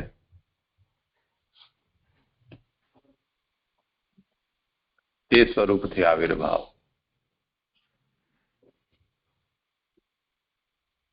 તે કારણે એ લોકો મુક્ત જીવ છે। અને પછી મનુષ્ય શતરૂપાથી મૈથુની સૃષ્ટિ વગેરે જે આગળ થઈ છે તો એ કોઈ દ્વારા એ થયેલી સૃષ્ટિ હોવાને કારણે એ લોકાતીત નહીં કહીને ને એ લૌકિક કહેવાય। અત્યારે તો એવું સમજાય છે। અત્યારે આ પ્રાકટ્યના દૃષ્ટિકોણથી, જીવોના પ્રાકટ્યના દૃષ્ટિથી એમ આ પરિભાષા છે, અને જે બદ્ધ જીવ છે એનું ફરીથી મુક્તિમાં પર્યવસાન થવું એ અન્યથા રૂપમિત્વા સ્વરૂપેણ વ્યવસ્થિતિ, એ મુક્તિ. અને આ મુક્તિ મુક્ત જીવોની સૃષ્ટિમાં સ્વરૂપતઃ આવિર્ભાવ રૂપતા, એવી રીતે અત્યારે સમજમાં આવે છે. જોઈએ આગળ કંઈક આવતું હશે તો. હા જી, આ બરાબર લાગે છે, સ્વરૂપથી આપે છે કઈ સમજ પડી. હા, તો હવે ફરીથી કન્ટિન્યુ કરું છું કે મુક્ત જીવો બે પ્રકારના છે, લોકથી પર અને લૌકિક. એમાંથી અલૌકિક જીવો મુક્તિના કારણરૂપ છે, કારણ કે એમની આ ડેફિનેશન છે કે જીવો પોતાના સ્વરૂપથી જ પ્રકટ થાય તે મુક્તિ. એ વાત આગળ ચાલે છે કે લોકથી પર એટલે આ મુક્ત જીવો વૈકુંઠમાં પણ વૈરાગ્યવાળા થઈને રહે છે, તેથી તેઓ સૃષ્ટિ રચવાના અધિકારી નથી અને તેઓની સંસારમાં ઉત્પત્તિ થવી કઠણ છે. તો એવું આપણને વિચાર એટલે એમ કહી રહ્યા છે કે આ જે જીવો છે એ વૈકુંઠમાં પણ આવી રીતે વૈરાગ્યવાળા જ થઈને રહે છે, એટલે ભક્તિ જ કરતા રહે છે. અને અત્યારે એ લોકોએ સૃષ્ટિ રચવામાં અધિકાર, એની જરૂરત નથી, એની ઉત્પત્તિ થવી કઠણ છે, એવી વિચાર આવે તો કહી રહ્યા છે કે પરંતુ મુક્તિ માટે તેઓને ઉત્પન્ન કરવાના હોય છે. એટલે મુક્તિ માટે તેમનો સંસારમાં જન્મ લેવાનો હોય છે. એટલે મુક્તિ માટે એટલે મુક્તિનો માર્ગ દેખાડવા માટે આ મુક્ત જીવોને હવે ફરી સંસારમાં જન્મ લેવાનો હોય છે. તેઓ જ્ઞાનના અંશને ગ્રહણ કરીને જ સંસારમાં અવતરે છે, તેથી તેઓને મોહ કરાવવા અવિદ્યા ઉત્પન્ન કરવામાં આવે છે. એટલે આ જે મુક્ત જીવો છે એ લોકોમાં જ્ઞાન તો હજી રહી જ રહ્યું છે, એટલે એ અંશને ગ્રહણ કરીને જ તેઓ સંસારમાં અવતરી રહ્યા છે. અને આ કાર્ય કરાવવાનું છે સંસારની ઉત્પત્તિનું, એટલે માટે તેઓને મોહ કરવા અવિદ્યા ઉત્પન્ન કરવામાં આવે છે. એ આપણે સનકાનંદન વિષયમાં બતાવશે આગળ. તો જે અવિદ્યા ઉત્પન્ન કરવામાં આવે છે એ અવિદ્યા અભિમાન કરાવનારી દેવતા છે. એટલે દેવતા રૂપ અભિમાનને પ્રગટ કર્યું છે. તે આદિદૈવિક હોવાથી તે બધાને મોહ કરાવવાની, એટલે તે લોકથી પર મુક્ત જીવોને પણ મોહ કરાવશે. બધાને તો કરાવે જ, પણ જે મુક્ત જીવો છે એને પણ આદિદૈવિક અવિદ્યા મોહ કરાવશે. એટલે તેનાથી જ બધા કાર્ય થવાના છે આગળ. આ અવિદ્યા સંબંધી બે મત છે. એક મત પ્રમાણે મૂળ અવિદ્યા એક જ છે, અને બીજા મત પ્રમાણે કાર્યરૂપ તેના વિભાગ 5 છે, જે શ્લોક 2 માં બતાવે છે. એટલે એક એવો ઓપિનિયન છે કે અવિદ્યા મૂળ એક જ હોય, અને બીજા કહે છે કે 5 કાર્ય દ્વારા એ અવિદ્યાને ઓળખી શકાય. અને અહીંયા એમ કહે છે કે અવિદ્યા દેવતા તો એક જ છે એવો સિદ્ધાંત છે. એટલે દેવતા રૂપ જે અભિમાન અવિદ્યાને પ્રગટ કરી છે બ્રહ્માજીએ, એ એક જ છે એવો સિદ્ધાંત છે. લોકથી પર મુક્ત જીવોની ઉત્પત્તિ કરાવવા ભગવાને તેને ઉત્પન્ન કરેલી છે. તેને એટલે અવિદ્યાને. એટલે અવિદ્યાનો રોલ જ એ હતો કે આ જે મુક્ત જીવો છે એને ઉત્પત્તિ કરાવવાની. આગળ સમજાવે છે કે આ અવિદ્યા ઉત્પન્ન કરી ત્યારે બહારના એટલે બ્રહ્મા સિવાયના કોઈ જીવ ન હોવાથી તેણે બ્રહ્માને જ પહેલા મોહ કર્યો. સૌથી પહેલા તો કઈ હતું નહીં બ્રહ્માજી સિવાય, એટલે પહેલા એમણે બ્રહ્માજીને જ મોહ કર્યો. તેનાથી મોહ પામેલા 4 મુખવાળા બ્રહ્માએ શ્રી કૃષ્ણનું ધ્યાન ધર્યું. અવિદ્યા દેવતારૂપ હોવાથી તેણે ધ્યાનમાં વિઘ્ન ન કર્યું. એટલે નોર્મલ અવિદ્યાથી તો આપણને કોઈ પણ કાર્યમાં વિઘ્ન થાય, અહીંયા એને ધ્યાનમાં વિઘ્ન થઈ શકતું હતું, પણ આ દેવતારૂપ હોવાથી બ્રહ્માજીના ધ્યાનમાં એમણે વિઘ્ન ન કર્યું. એટલે ભગવાનનું બ્રહ્માએ ધ્યાન ધર્યું. એટલે લોકથી પર મુક્ત જીવો સનક વગેરે ઉત્પન્ન થયા, જે આપણે શ્લોક 4 માં જોયું કે 4 એમના પુત્રો સનક, સનંદન, સનાતન એ વગેરે એ મુક્ત જીવો પછી અવિદ્યા ધ્યાન ધરવાથી ભગવાનનું એમને ઉત્પન્ન થયા. તેઓ ઉત્પન્ન થયા પછી બ્રહ્માનું ધ્યાન સૃષ્ટિ ઉત્પન્ન કરવામાં લાગ્યું, એટલે બ્રહ્માના શરીરમાં ચોંટ્યું. તેનું શ્લોક 21 થી આરંભી કહેલું. એટલે વચ્ચેનો વિષય હજી પેન્ડિંગ છે આમાં કહેવામાં, પણ એમ કહે છે કે આગળ જ્યારે સૃષ્ટિનું ધ્યાન કરવામાં લાગ્યું ત્યારે 21મા શ્લોકથી એમના બીજા 10 પુત્રોની ઉત્પત્તિ થશે.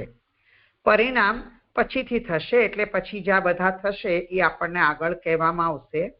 વચમાં તે પહેલા અને સનક વગેરેની ઉત્પત્તિ પછી બ્રહ્માને ક્રોધ થયો એ શ્લોક 6 માં આવે છે. એટલે આ 10 પુત્રોની ઉત્પત્તિ પહેલા અને સનક વગેરેની પછી, એટલે વચમાં શ્લોક 6 માં વિષય એવો આવે છે કે બ્રહ્માને ક્રોધ થયો. તો બ્રહ્માના હૃદયમાં સૃષ્ટિ ઉત્પન્ન કરવાની ઈચ્છા થઈ. સનક વગેરે તેની ના પાડી, તેમાં વિઘ્ન કર્યું. તેથી બ્રહ્માને ક્રોધ થાય તે યોગ્ય જ છે.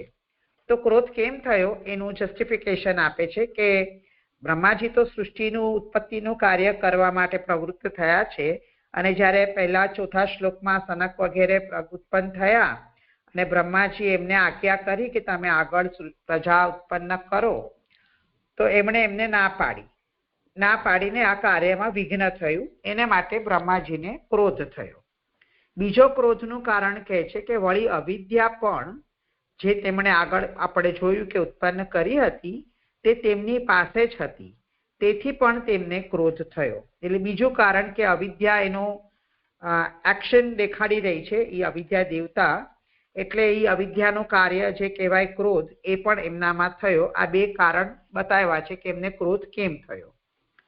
ફરીથી એ પૂછી રહ્યા છે કે ક્રોધ કરવાની બ્રહ્માની ઈચ્છા ન હોવા છતાં તેમને ક્રોધ કેમ થયો, એવો પ્રશ્ન થાય તો જાણવું કે ક્રોધ તો અવિદ્યાનું જ કાર્ય છે અને અવિદ્યામાંથી જ તે ઉત્પન્ન થયો છે.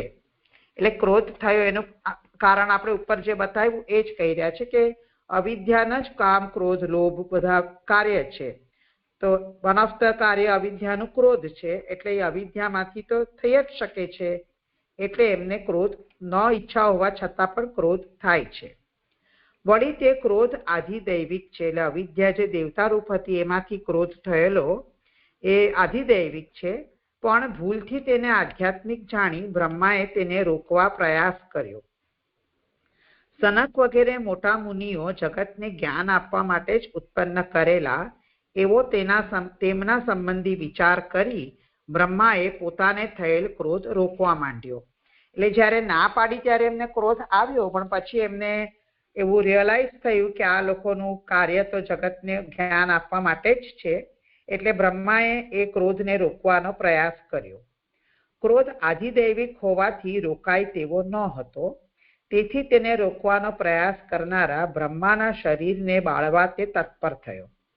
પરંતુ તે પહેલા બ્રહ્માએ પાછળ શ્લોક 7 માં કહ્યું તેમ શ્રી કૃષ્ણનું ધ્યાન ધર્યું, એટલે ક્રોધનો ધ્યાન સાથે સંબંધ થયો.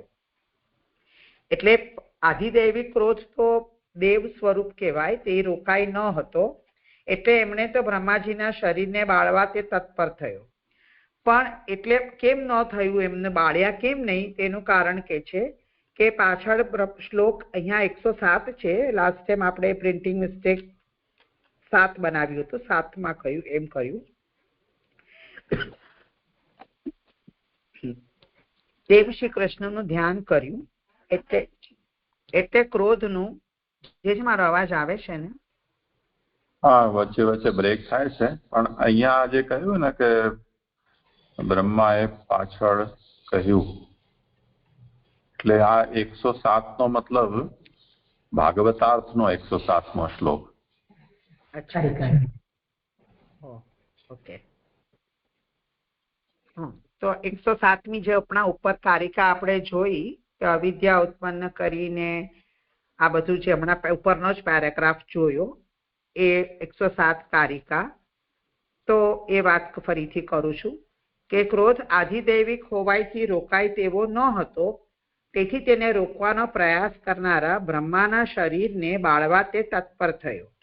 પણ જે આપણને ઉપર બતાવ્યું એ રીતે એમણે ભગવાનનું ધ્યાન કર્યું, એટલે ક્રોધનો ધ્યાન સાથે સંબંધ થયો. તેથી ધ્યાન સાથેના ક્રોધમાં શ્રી કૃષ્ણના અવતારે પ્રવેશ કર્યો. તેથી બ્રહ્માનો દેહ અને સનક વગેરે મુનિઓ બંને ક્રોધથી બળતા બચી ગયા. તેમ પ્રવેશ કર્યો ન હોત તો બેમાંથી એક નાશ થાત. અચ્છા, આ જ 107 થી 109 કારિકાનો વિષય છે. એટલે એમ કહી રહ્યા છે કે આમ તો ક્રોધ આદિદૈવિક હોય તો એ બાળી શકતો હતો, પણ એમણે ભગવાન શ્રી કૃષ્ણનું ધ્યાન કર્યું અને કૃષ્ણના સાથે ક્રોધનો સંબંધ થવાથી એ ક્રોધમાં શ્રી કૃષ્ણ અવતારે પ્રવેશ કર્યો. એટલે બ્રહ્માનો દેહ અને આ મુનિઓ જેમણે ના પાડી હતી પ્રજાની ઉત્પત્તિની, એ બંને ક્રોધથી બળતા બચી ગયા. એ વિષય અહીંયા સંપન્ન થયો. હવે નવી વાત આવે છે. પછી એ લોકો બચી ગયા તો હવે રુદ્રની વાત આવે છે. ત્યારે તે ક્રોધરૂપ કુમારે રડવા માંડ્યું તે યોગ્ય ન હતું. શ્લોક 7-8. એવી શંકા થાય તો જાણવું કે આ કુમાર એટલે શંકર ભગવાનની કૃપારૂપ અંશ હતા. એટલે જે આ ક્રોધરૂપ હતો એ કુમારે પછી આગળ રડવા માંડ્યું. તો એવી શંકા થાય કે કેમ રડવા માંડ્યા, કારણ કે તો એમ સમજાવે છે કે આ શંકર ભગવાન હતા, એ ભગવાનના કૃપારૂપ હતા. અને આગળ કહે છે કે તેમનાથી જે પ્રાણીઓ ઉત્પન્ન થવાના તેમનું સ્વરૂપ જાણવાથી તેમને રડવું આવ્યું. એટલે બ્રહ્માજી એમને સૃષ્ટિનું કાર્ય આપશે તો એમને ખ્યાલ આવી ગયો કે મારાથી જે પ્રાણીઓ થશે એમનું સ્વરૂપ તો કેવું હશે, એમ વિચારીને એમને રડવું આવ્યું. એને માટે રડતા હતા, બીજા કોઈ કારણથી નહોતા રડતા. તેમણે બ્રહ્માને 8મા શ્લોકમાં કહ્યું કે મારા નામ પાડો અને સ્થાન રચો એમ કહ્યું. તેથી એમ ના માનવું કે પોતાના નામ પડાય અને સ્થાન રચાય તે માટે તે રડેલા. એટલે નામ પાડવા માટે રડ્યા એવું ન માનવું જોઈએ. એટલે આગળ કહેશે તે રુદન સાથેનું વચન તો તેમણે બ્રહ્મા પ્રસન્ન થાય તે માટે કહેલું. એટલે ભગવાન બ્રહ્માજી પ્રસન્ન થાય એમને આ કાર્ય કરવાનું ના પાડે, કારણ કે એમને પોતાને જ ડર હતો કે મારાથી જે ઉત્પન્ન થશે એમનું સ્વરૂપ યોગ્ય નહીં હોય, જે ઈચ્છિત છે એવું સ્વરૂપ નહીં હોય, એના સ્મરણથી તેઓ રડ્યા હતા. એ વાત કહેશે કે તે પોતે તો મારાથી તો સંસાર માટે ઉપયોગી ન હોય તેવી જ સર્વ પ્રજા રચાશે એવું સ્મરણ કરતા તેઓ રડેલા.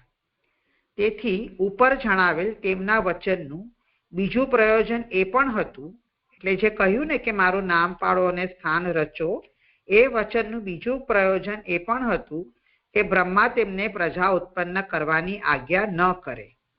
પ્રજા ઉત્પન્ન કરવાનો અધિકાર બ્રહ્માનો જ હોવાથી તેમની આજ્ઞા વિના ઉત્પન્ન કરવાનું અશક્ય હતું. પરંતુ આ ભેદ ન જાણનાર બ્રહ્માએ તો પહેલાની પેઠે સનક વગેરેને પ્રજા ઉત્પન્ન કરવાની આજ્ઞા આપેલી, તેવી રીતે આમને પણ પ્રજા ઉત્પન્ન કરવાની આજ્ઞા આપી એ શ્લોક 14માં બતાવે છે. એટલે બીજું કારણ એ હતું કે એમને આજ્ઞા ન આપે, એનું રીઝન હતું કારણ કે બ્રહ્માજી જ સૃષ્ટિના રચનાર છે, શંકર તો ન હોઈ શકે. પણ બ્રહ્માજીએ આ સમજ્યા નહીં કે એમનો રોલ રચવાનું બ્રહ્માજીનું કાર્ય છે. એટલે જેમ સનક વગેરેને કીધું પ્રજા ઉત્પન્ન કરો, એમ આ રુદ્રને પણ આજ્ઞા આપી પ્રજા કરવાની, એમ શ્લોક 14માં આવ્યું. ત્યારે એમણે ઝડપથી અનેક પ્રતિકૂળ પ્રાણીઓને રચ્યા. પ્રતિકૂળ પ્રાણીઓ એટલે જે સૃષ્ટિના કારણોનો નાશ કરે તેવા પ્રાણીઓને રચ્યા. ઝડપથી તો એવું સમજી શકીએ કે કાંઈ વધારે લાંબો વિચાર કર્યા વિના બસ આમ કીધું છે એટલે પ્રાગટ્ય કરી દીધું, પ્રકટ રચ્યા. અને એ બધા કેવા હતા તો સૃષ્ટિના કારણોનો નાશ કરે, એટલે બ્રહ્માજી જ મેઇન તો કારણ છે, એમને પણ નાશ કરે એવા પ્રાણીઓને રચના કરી. આ પ્રાણીઓથી સૃષ્ટિના કારણોનો નાશ થતા સૃષ્ટિ થશે નહીં એવા ભયથી બ્રહ્માએ તેમને તેવી સૃષ્ટિ રચતા અટકાવ્યા. એ શ્લોક 17માં આવશે. એટલે પછી બ્રહ્માજીને ખ્યાલ આવ્યો કે આનાથી કાંઈ સૃષ્ટિ બનશે નહીં, ઉલટાના કારણોનો નાશ થઈ જશે, તો પછી કોઈ પર્પસ તો સોલ્વ નહીં થાય આમના સૃષ્ટિ રચવાથી. એટલે એમણે 17મા શ્લોકને એમને ના પાડી. માત્ર અટકાવવાથી તે વિઘ્ન કરશે, એટલે બીજી સૃષ્ટિ રચવામાં મહાદેવજી એમને અટકાવ્યા તો હવે વિઘ્ન કરશે, એવા વિચારથી તેમનાથી વિઘ્ન ન થાય તે માટે તેમને તપ કરવાનો ઉપદેશ 18મા શ્લોકમાં કર્યું. એટલે આમ ડાયરેક્ટલી કહી દે કે તમે હવે બસ કરો, રચના ન કરો, તો મહાદેવજીને ક્રોધ આવી જશે અને કાંઈ વિઘ્ન કરશે એવી એમને શંકા થઈ. એટલે એમને ઇનડાયરેક્ટલી ના પાડવાની રીતે એમને કીધું પહેલા તમે તપ કરો, એવું શ્લોક 18માં એમને ઉપદેશ કર્યો. બ્રહ્માએ તેમને તપ કરવા જે ઉપદેશ કર્યો તે એવું વિચારીને કરેલો કે તપ કરવાથી ક્રોધના કારણરૂપ અવિદ્યાનો નાશ થશે અને તેથી શુદ્ધ ક્રોધ યોગ્ય હશે તેવું જ પ્રજા ઉત્પન્ન કરવાનું કાર્ય કરશે. એટલે જે મેન અવિદ્યાના કારણરૂપ જે આ ક્રોધ થયો હતો તો એમણે એવું વિચાર કર્યું કે તપ કરવાની આજ્ઞા આપીશ તો જે ક્રોધનું મેન કારણ અવિદ્યા હતું એ દૂર થશે અને પછી જે શુદ્ધ ક્રોધ અવિદ્યાના કારણે નહીં પણ શુદ્ધ ક્રોધ યોગ્ય કાર્ય કરશે એટલે જે ઉચિત પ્રજા ઉત્પન્ન થવાનું કાર્ય એ કરી શકશે એવું વિચારીને એમણે એમને તપ કરવાનો ઉપદેશ આપ્યો. એમ હતું ત્યારે મહાદેવના ક્રોધનું કારણ બનેલી અવિદ્યાનો તપથી નાશ કેમ ન થયો? એટલે તો પછી તપથી તો અવિદ્યાનો નાશ થઈ જવો જોતો હતો તો કેમ ન થયો એવી શંકા કરે છે. જો તેનો નાશ થયો હોય તો કારણરૂપ અવિદ્યાનો નાશ થવાથી તેનાથી થયેલી સૃષ્ટિનો લય કેમ ન થાય? માત્ર તે બીજી સૃષ્ટિ રચવામાં વિઘ્ન કરતા જ કેમ અટકી? એવો પ્રશ્ન થાય. એટલે આવા બધી આપણને શંકા થાય કે અવિદ્યાનો તપથી તો નાશ થવો જેવો હતો અને અવિદ્યાનો નાશ થવાથી સૃષ્ટિ પણ લય થોડી થઈ જતો હતો અને બીજી સૃષ્ટિ રચવામાં વિઘ્ન કરતા તે અવિદ્યા કેમ અટકી ગઈ?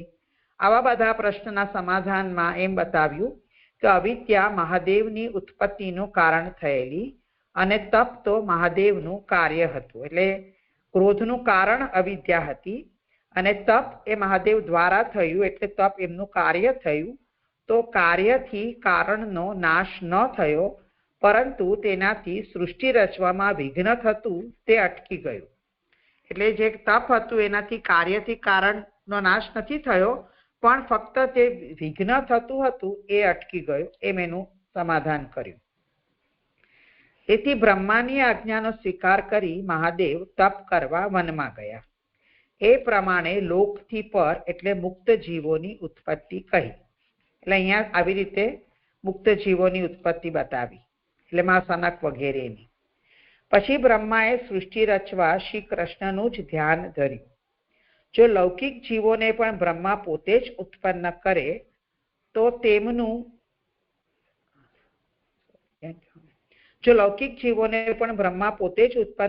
તેમનું ઈચ્છેલું કાર્ય સિદ્ધ થાય નહીં.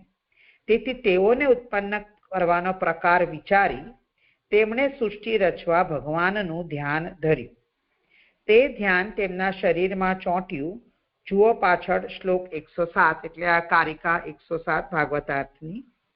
તો હવે આગળ કહે છે કે હવે ફરીથી એમણે સૃષ્ટિ રચવા માટે શ્રી કૃષ્ણનું ધ્યાન કર્યું. આ મને લાઈન નથી સમજ પડી જે કે લૌકિક જીવોને પણ બ્રહ્મા પોતે જ ઉત્પન્ન કરે તો તેમનું ઈચ્છેલું કાર્ય સિદ્ધ થાય નહીં. તો એ કેમ? એનું કાર્ય તો સૃષ્ટિનું ઉત્પત્તિનું જ હતું તો કેમ ન થાય એ નથી સમજાયું મને. એટલે ફરીથી મુક્ત જ પેદા થાય ને. અચ્છા, હા, ઓકે. એટલે ફરીથી ધ્યાન ધર્યું. એ ધ્યાન એમના શરીરમાં ચોંટ્યું. તેથી તેમના શરીરના જુદા જુદા અવયવોમાંથી મરીચી વગેરે જુદા જુદા ઋષિઓ ઉત્પન્ન થયા જે 21-27 શ્લોકમાં એમના નામો બતાવ્યા છે. ધર્મ પ્રમાણે મૈથુન થઈ શકે તે આવી ઉત્પત્તિ કરવાનું પ્રયોજન હતું. એટલે આગળ સૃષ્ટિનું પ્રજા ઉત્પન્ન થવાનું ચાલુ રહે એની માટે આ સૃષ્ટિ ઉત્પત્તિ કરવાનું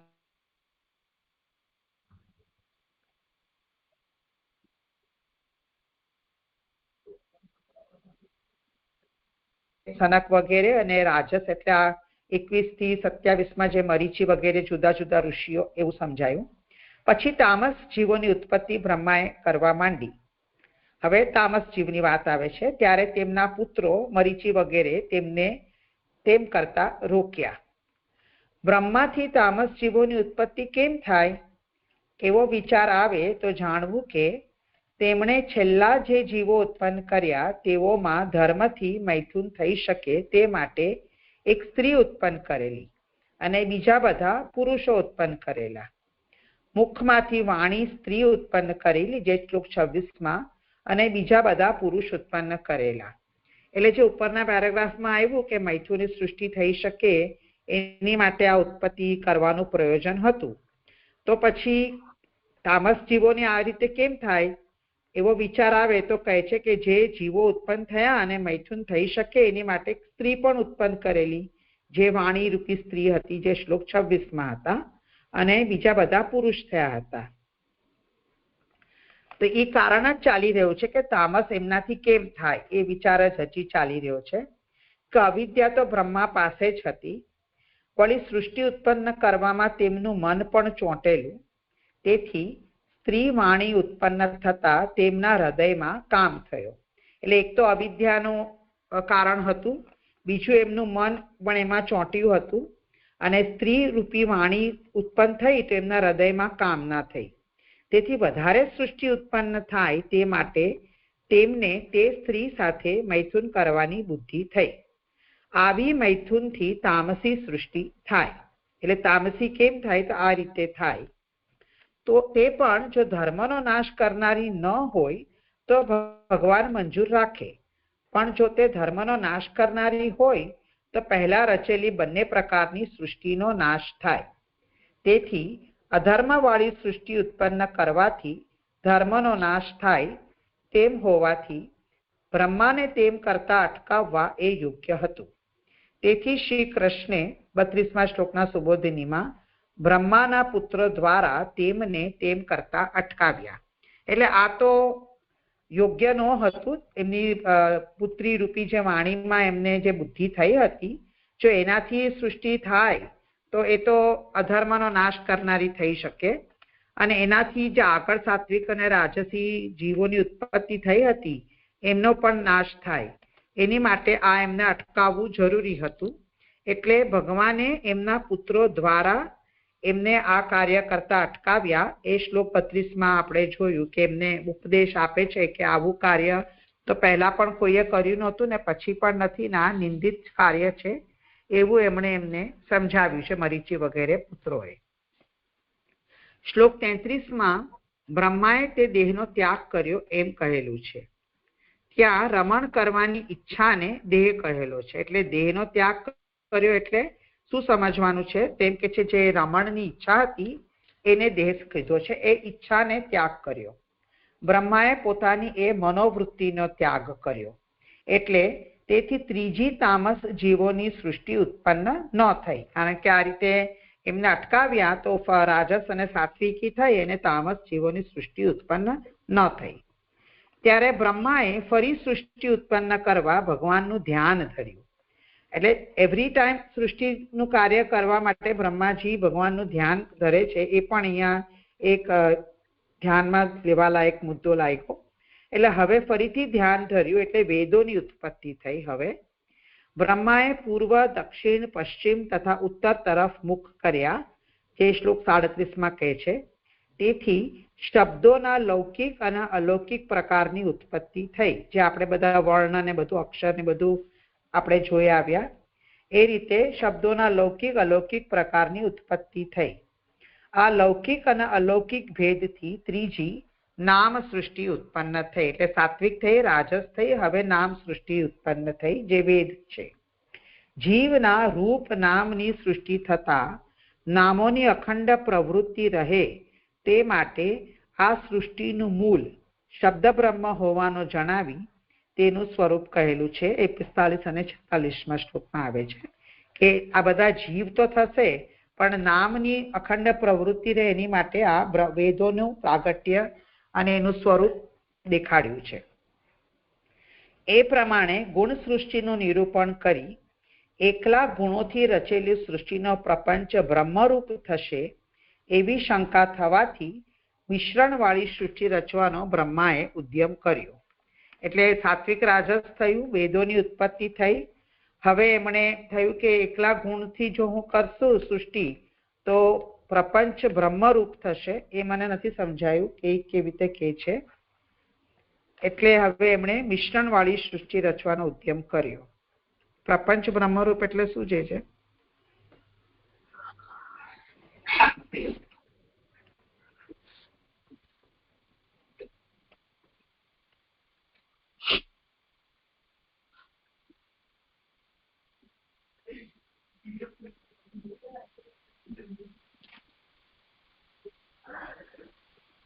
તે સંભળાય છે મારું?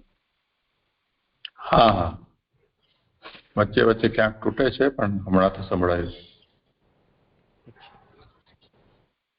એટલે આ પ્રશ્ન સંભળાયો આપને, સૃષ્ટિથી પ્રપંચ બ્રહ્મરૂપ થશે એવી શંકા.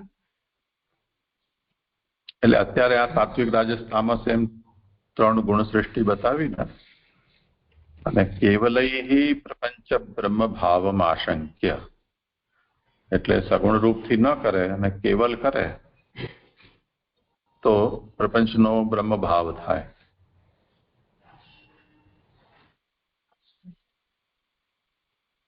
એટલે આ જે છે એ આગળની જે કારિકા 117મી છે, નામાવેશમ પરિત્યજ્ય રૂપાવેશાસ્તુ પૂર્વવત, એની આ ઉત્થાનિકા છે. એટલે આખું ત્યાં સુધી એની ઉત્થાનિકા ચાલશે. એ પ્રમાણે ગુણસૃષ્ટિનું નિરૂપણ કરી એકલા ગુણોથી રચેલી સૃષ્ટિથી પ્રપંચ બ્રહ્મરૂપ થશે એવી શંકા થવાથી મિશ્રણવાળી સૃષ્ટિ રચવાનો બ્રહ્માએ ઉદ્યમ કર્યો.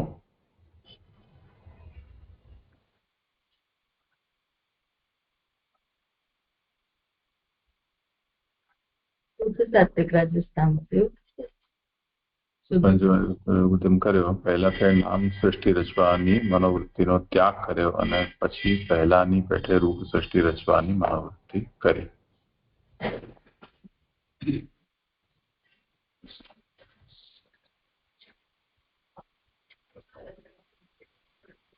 શું?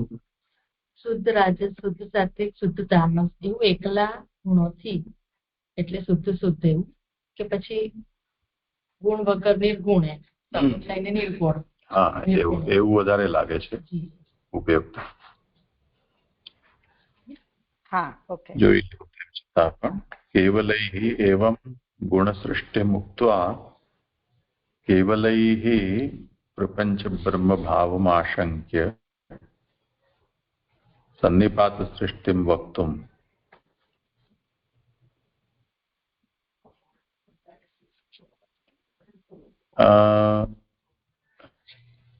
એવું જ લાગે છે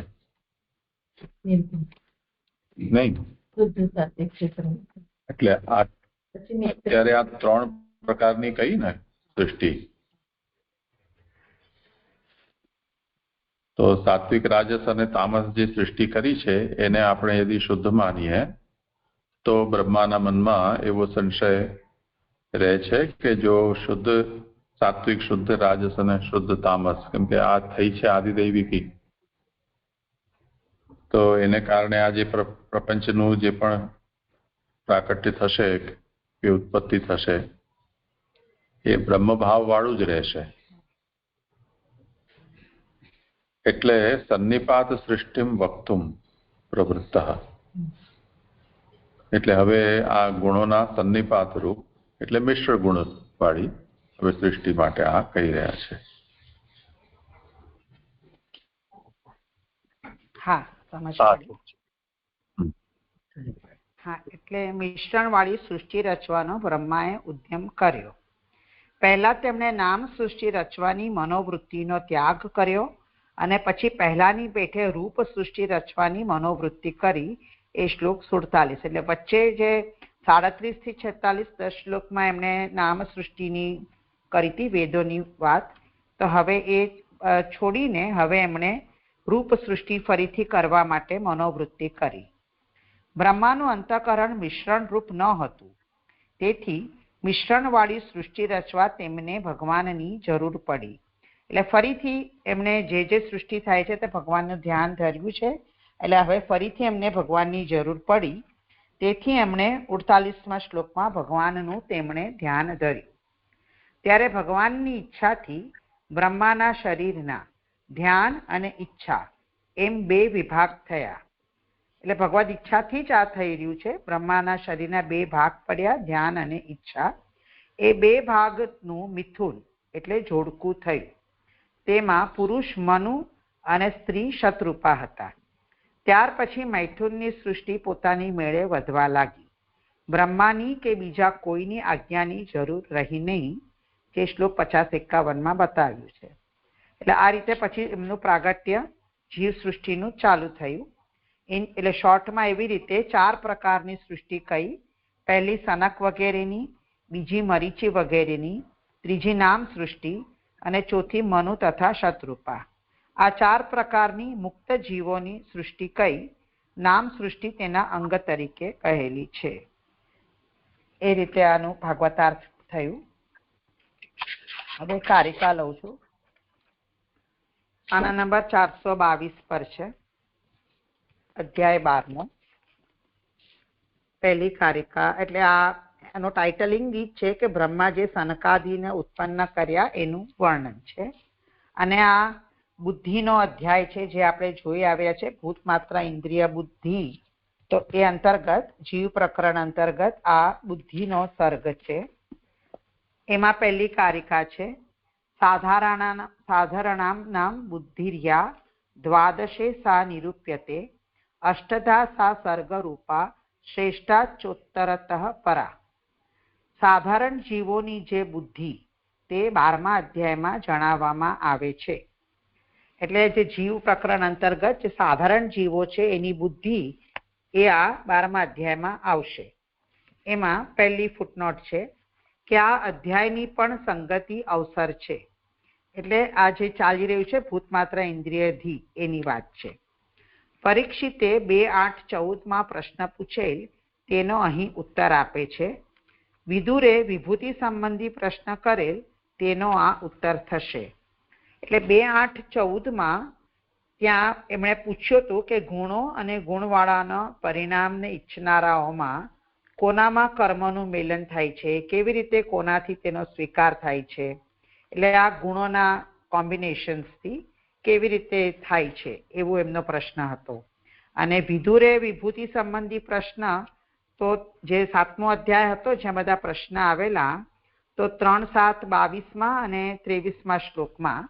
એટલે આ જ પુસ્તકમાં પેજ 266 અને 267 પર એમનો પ્રશ્ન છે એ હું જોઈ રહી છું. 266માં પેજ પર છે 22મો શ્લોક 3:7-22 કે જેનામાં ઇન્દ્રિયો અને ઇન્દ્રિયોના વિષયો સાથે 10 પ્રકારનો પ્રાણ 3 પ્રકારે રહેલા છે, જેમાંથી વર્ણો થયાનું તમે કહેલું છે તેની વિભૂતિઓ અમને કહો. અને 23મા શ્લોકમાં કે જે વિભૂતિઓમાં પુત્રો અને પૌત્રો તથા નૃપતૃઓ અને પિતરાઈઓ સાથે વિચિત્ર આકૃતિવાળી પ્રજાઓ ઉત્પન્ન થઈ કે જે પ્રજાઓથી આ જગત ભરપૂર છે. એટલે જે વિભૂતિ સંબંધી પ્રશ્ન અને ગુણોના કોમ્બિનેશન સંબંધી પ્રશ્ન પૂછ્યો હતો એનો ઉત્તર અહીંયા આવશે, આ અધ્યાયમાં બતાવશે. આ 8 પ્રકારે સૃષ્ટિ રૂપ છે. એમાં બીજી ફૂટનોટ છે 8 પ્રકારે એટલે બ્રહ્માએ રચેલી અને 8 પ્રકારની બુદ્ધિ. એવા નોટ 1માં જણાવેલ બંને પ્રશ્નના અનુક્રમે ઉત્તરો આપ્યા છે. એટલે બ્રહ્માએ જે સૃષ્ટિ રચી છે એમાં 8 પ્રકારની બુદ્ધિ આવશે એમ કહી રહ્યા છે. પાછળનીથી છેવટની ઉત્તમ છે. એમાં ત્રીજી ફૂટનોટ છે પરા એટલે ઉત્તમ, જે શ્રેષ્ઠ ચો ઉત્તરતઃ પરા એટલે પરા એટલે ઉત્તમ, શાસ્ત્રની સંગતિ કરાવનારી હોવાથી શ્રેષ્ઠ છે. એટલે જેટલી બધી આપણે આ સૃષ્ટિઓ જોઈ કે એ બુદ્ધિ રીતે હમણાં સમજાવશે આગળની કારિકાઓમાં, એમાં પહેલા કરતા બીજી વધારે શ્રેષ્ઠ છે, એમ ઉત્તરોત્તર શ્રેષ્ઠ છે. એ રીતે 8મી બુદ્ધિ જે મનુ શતરૂપાની સૃષ્ટિ આવશે એના દ્વારા શાસ્ત્રનું પ્રવર્તન ને બધું આગળ થશે, એટલે માટે એને ઉત્તમ મનાયેલી છે. સેકન્ડ કારિકા તામિશ્ર આદિ પ્રકારેણ પ્રથમા પ્રાકૃતિ મતિ જ્ઞાનનિષ્ઠા દ્વિતીયા સ્યાત સદોષા ચ પ્રકીર્તિતા. એમાં પહેલું કહી રહ્યા છે કે તામિસ્ત્ર વગેરે પ્રકારથી પહેલી બુદ્ધિ પ્રાકૃત છે. તો આ તામિસ્ત્રની વાત બીજા શ્લોકમાં બધે આવે છે અવિદ્યાના રેફરન્સથી. એમાં ચોથી ફૂટનોટ છે અહીં દેવતા સાથે બુદ્ધિઓ ઉત્પન્ન થયેલી છે એમ જણાવવા તેઓના સ્વરૂપ કહે છે. એટલે જે અવિદ્યા દેવતા આપણે જોયા ભાગવતાર્થમાં થઈ હતી એ વાતથી અહીંયા એના સાથે એના બધા સ્વરૂપ કહેશે સેકન્ડ શ્લોકમાં. તો એ પહેલી બુદ્ધિ એનું ગણતરી 8ની ગણતરી થવાની છે. એમાં પહેલી બુદ્ધિ એને પ્રાકૃત કહી છે. બીજી જ્ઞાનમાં સ્થિતિવાળી છે. 5મી ફૂટનોટ, સનક વગેરેની સૃષ્ટિ બ્રહ્માની આજ્ઞાનો ભંગ કરનારી હોવાથી દોષવાળી છે. એટલે એ જ્ઞાનની છે, કારણ કે જ્ઞાનીઓ હતા આ જે સનક વગેરે, પણ એમણે બ્રહ્માજીની પ્રજા આગળ વધારવાની આજ્ઞાનો ભંગ કર્યો, એટલે આ બુદ્ધિને દોષવાળી કહી છે. તેથી તે દેવતાવાળી, અહંકારવાળી, જ્ઞાનમાં સ્થિતિવાળી જે બુદ્ધિ તે બીજી છે એવું પાછળની બુદ્ધિઓમાં પણ જાણવું. એટલે આ બધા બુદ્ધિઓમાં આપણે આ સમજવાનું છે. એટલે જે દેવતાના અહંકારવાળી, જે અવિદ્યા દેવતાના અહંકારવાળી જ્ઞાનમાં જેમની બુદ્ધિ હતી, જે શ્લોક 3 અને 4નો વિષય છે, એ બીજી બુદ્ધિ કહેવાય. તે દોષવાળી કહેલી છે એમ કારિકામાં કહ્યું. હવે ત્રીજી કારિકા, દોષો અપી યત્ર હરે સંગાત જ્ઞાનાદ્યપધિકા મતા યથા હરેહ તતઃ શ્રેષ્ઠા કૃષ્ણસ્ય આજ્ઞાનુપાલિની. આમાં દોષ પણ હરિના સંગને લીધે હતો. એટલે આ સેકન્ડ કનેક્શન ચાલુ છે ત્રીજી કારિકામાં, કે જે બીજી બુદ્ધિ કહી તે દોષવાળી કહી, તો એ કેના કારણે કહ્યું? કારણ કે આમાં દોષ પણ હરિના સંગને લીધે હતો. કારણ કે સનકાદિને ભગવાનમાં રુચિ હતી, એટલે એમણે બ્રહ્માની આજ્ઞાનો ભંગ કર્યો. એટલે આ દોષવાળી છે, પણ એનું કારણ એ છે કે હરિમાં એમની રુચિ હતી. હવે ત્રીજી બુદ્ધિ કે છે, ત્રીજી હરની પેઠે જ્ઞાનથી પણ અધિક મનાયેલી છે. હર એટલે શંકર કે મહાદેવ, જે આપણે જોઈ આવ્યા. એની 6ઠ્ઠી ફૂટનોટ છે કે શંકર જેના દેવતા છે તે ભગવાનની સેવા વગેરેના અભિમાનવાળી ત્રીજી બુદ્ધિ છે, અને એને આગળ સેકન્ડથી અધિક મનાયેલી છે. એકથી ઉત્તરોત્તર શ્રેષ્ઠ છે, જે એ રીતે કે જ્ઞાનથી એને અધિક મનાયેલી છે, કારણ કે એ ભગવાનની સેવા વગેરેના અભિમાનવાળી ત્રીજી બુદ્ધિ છે. ચોથી, તેથી ઉત્તમ શ્રી કૃષ્ણનું આજ્ઞાનું પાલન કરનારી બુદ્ધિ છે. એટલે ચોથી બુદ્ધિ એ શ્લોક 21માં આવે છે, અને ફૂટનોટ 7માં 10 પ્રજાપતિઓ જેના દેવતા છે એ ચોથી બુદ્ધિ. તે આપણે 21મા શ્લોકમાં એમના પ્રાગટ્યના નામો આવેલા. તે પણ દોષવાળી છે. તેનો કામરૂપ દોષ હોય ત્યાં સુધી હરિ હૃદયમાં પ્રવેશ કરે નહીં, તેથી તે હલકી જ છે. હૃદયમાં આશીષોનો સંકલ્પ કરી ભગવાનની આજ્ઞાનું પાલન કરનારી જુદા જુદા પ્રકારની બુદ્ધિ ચોથી છે. એટલે એ પણ ભગવાનનું આજ્ઞાનું પાલન કરનારી છે. પ્રજા ઉત્પન્ન કરવામાં એમનું વધારે કાર્ય નથી આવતું, એટલે એમાં અહીંયા પણ એમને દોષવાળી કહી છે. પણ ભગવાનનું આજ્ઞાનું પાલન કરનારી છે, એટલે એના આગળ મહાદેવજી કરતા એનું શ્રેષ્ઠતા બતાવીને આ ચોથી બુદ્ધિ કહી. સદોષા સા અપી તસ્યાસ્તુ દોષે ન પ્રવિશેદ હરિ તતો હિનૈવ સા મધ્યે લોકે વ્યામોહિકા પરા. એટલે આ ચોથીની જ વાત કન્ટિન્યુઅસ છે. તે પણ દોષવાળી છે. એટલે ચોથી બુદ્ધિ પણ દોષવાળી છે. તેનો દોષ હોય ત્યાં સુધી હરિ તો પ્રવેશ કરે નહીં, તેથી તે હલકી જ છે. એટલે ઉત્તરોત્તરના રીતે હલકી છે. એટલે જ્યાં સુધી દોષ હોય ત્યાં સુધી હરિ પ્રવેશ કરે નહીં, એટલે આગળ કાર્ય થાય નહીં, એટલે દોષવાળી કહી. હવે 5મી બુદ્ધિ, વચ્ચે પાછળની લોકમાં ઘણો મોહ કરનારી બુદ્ધિ કહેલી છે. તે શ્લોક 28માં આવે છે, અને ફૂટનોટ 8માં મોહ કરનારી ઉપર. એટલે લૌકિક ગદ્ય તથા પદ્યરૂપ સરસ્વતી જેની દેવતા છે તે સરસ્વતીના સંબંધવાળી 5મી બુદ્ધિ છે એવો અર્થ છે. એટલે આવી રીતે એમને મોહ થયો સરસ્વતી દેવીમાં, એટલે એને મોહ કરનારી બુદ્ધિ કહી છે, અને સરસ્વતીના સંબંધવાળી એ 5મી બુદ્ધિ કહી.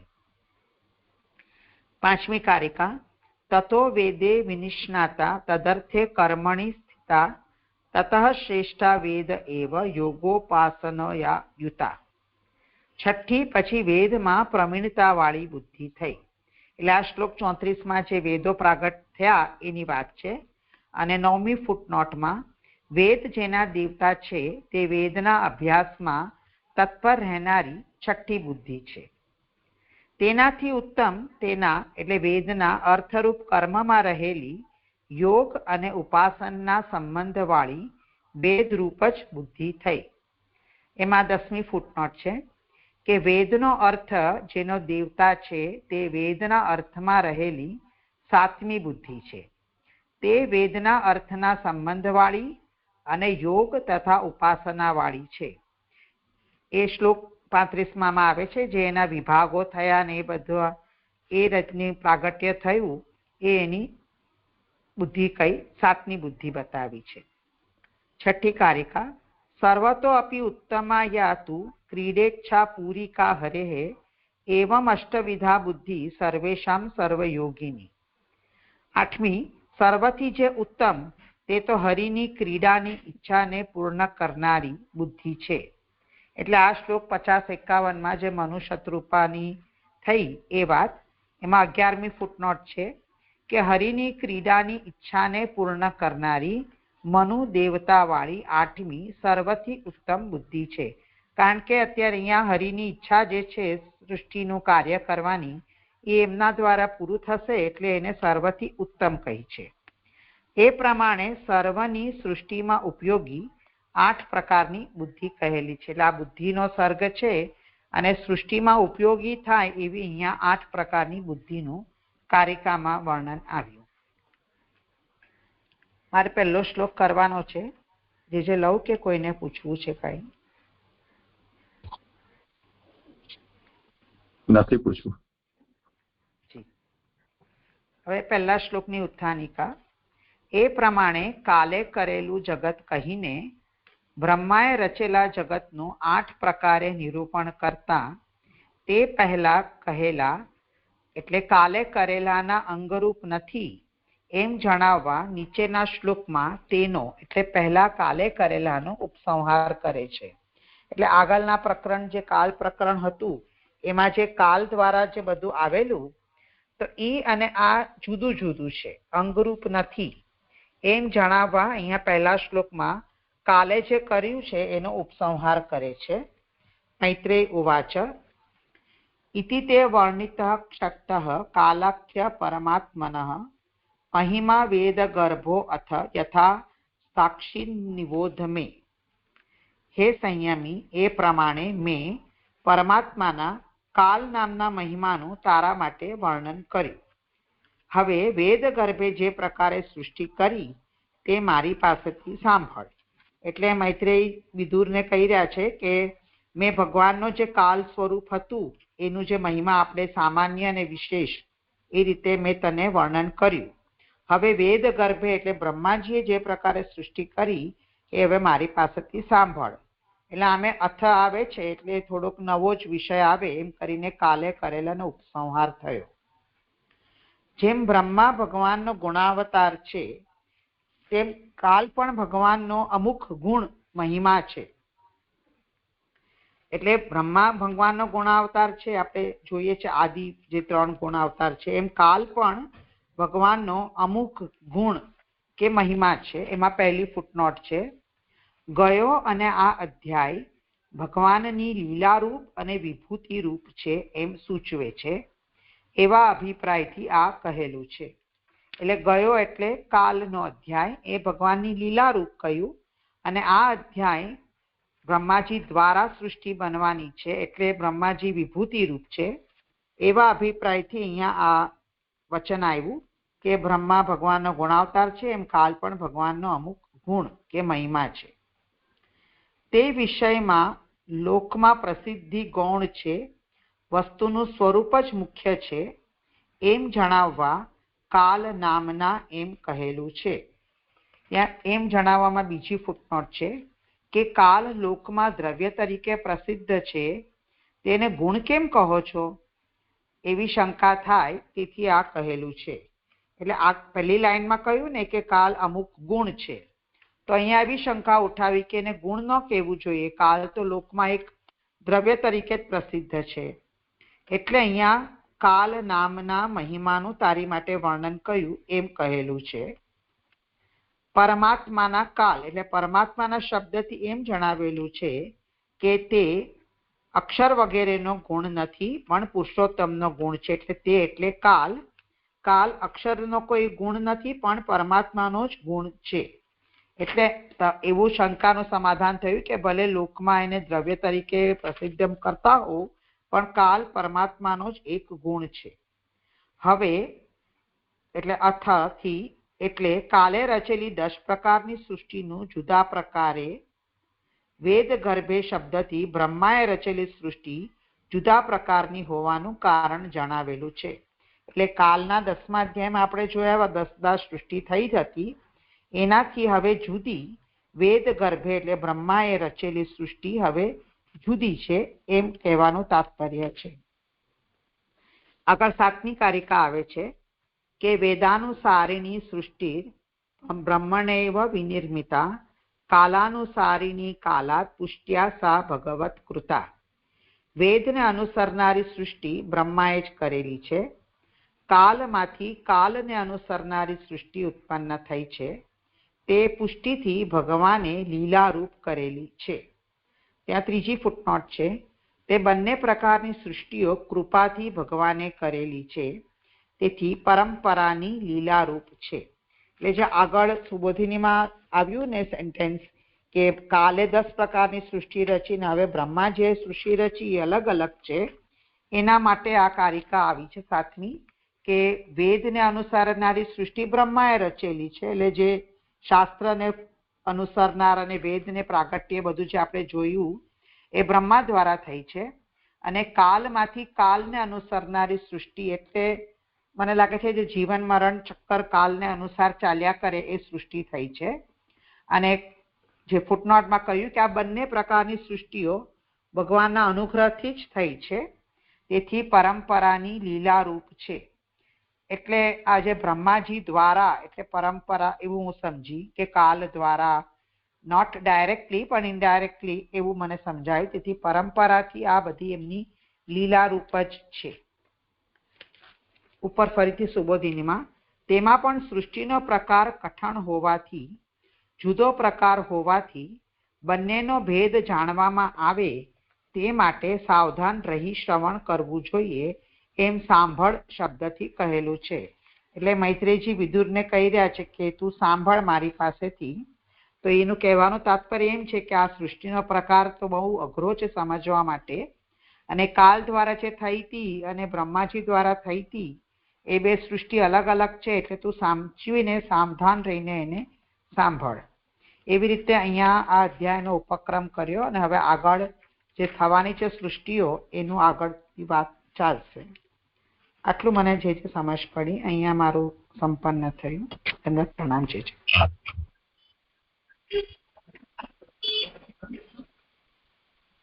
કરું છે આગળ મારો વારો છે. કોઈ પ્રશ્ન હોય તો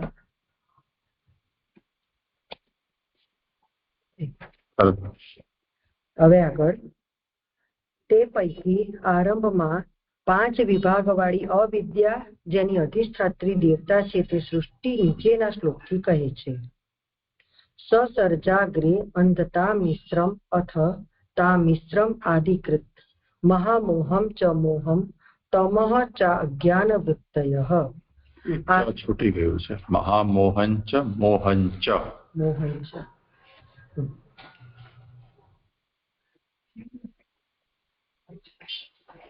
મહામોહમ ચ મોહમ ચ તમશ્ચ જ્ઞાન વૃત્તયઃ.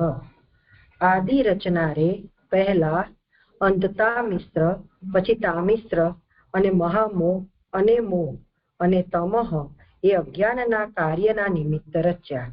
હવે બ્રહ્માજીએ જે સૃષ્ટિ રચી તો પહેલા જે 5 વિભાગવાળી અવિદ્યા છે એની જે દેવતા છે તે પ્રમાણે આ સૃષ્ટિના 5 વિભાગથી અહીંયા એમના કાર્ય જે છે એના નિમિત્તે રચી. તેમાં પણ જે જાતિ રહિત તામસ કાર્યનું નિમિત્ત અથવા તેની અધિષ્ઠાત્રી દેવતા તે પહેલા રચી. તે આ શ્લોકથી કહે છે. એમાં 1 નંબરની ફૂટનોટ કે તેમાં પણ જે જાતિ રહિત, એમાં કે છે નયન અને તેજના અભાવરૂપ હોવાથી જાતિ રહિત અને અધમ સ્વભાવની છે એવો અર્થ છે. અહીંયા એ જે અવિદ્યા અંધતા મિશ્ર છે એ નયન અને તેજના અભાવરૂપ છે એટલે અધમ સ્વભાવની કઈ છે. એને અહીંયા બીજી કારિકામાં વધારે સ્પષ્ટ કરશે કે જાતિ રહિત એટલે શું. તો અહીંયા આ કે છે કે તેમાં પણ જે જાતિ રહિત તામસ કાર્યનું નિમિત્ત અથવા તેની અધિષ્ઠાત્રી દેવતા તે પહેલી રચી તે આ શ્લોકથી કહે છે. એમાં પહેલા એક અંધતા મિશ્ર રચ્યું. એમાં કારિકા છે, વિષય પુરુષશ્ચેતિ જ્ઞાને કોટિદ્વયમ મતમ પુરુષે બોધકમ ચક્ષુઃ વિષયે વ્યાપિકા પ્રભા અગ્રે તદ ઉભય અભાવસ્તેન સ્તેનાંધત્વમ તમઃ તથા. જ્ઞાનમાં એમાં પહેલા 2 નંબરની ફૂટનોટ જે તમઃ તથા છે ને એ 1.5 કારિકાથી અહીંયા સમજાવે છે કે આ 1.5 કારિકાઓથી અંધતા મિશ્ર નામ પડાવનાર વ્યુત્પત્તિ કહેલી છે. વૈષ્ણવ શાસ્ત્રમાં કહેલું છે કે તમઃ એટલે અવિવેક, અંતઃકરણનો વિભ્રમ તે મોહ, ગામડિયા ભોગના સુખની ઈચ્છા તે મહામોહ, મરણ તે અંધતા મિશ્ર અને ક્રોધતા મિશ્ર. એટલે અહીંયા જે પાંચ વિભાગ વાળી જે અવિદ્યા કઈ એમાં અંધતા મિશ્ર કઈ, એને અહીંયા પહેલા વ્યુત્પત્તિ અર્થ બતાવે છે. તો વૈષ્ણવ શાસ્ત્રમાં એને કઈ રીતે કયો છે અર્થ એનો?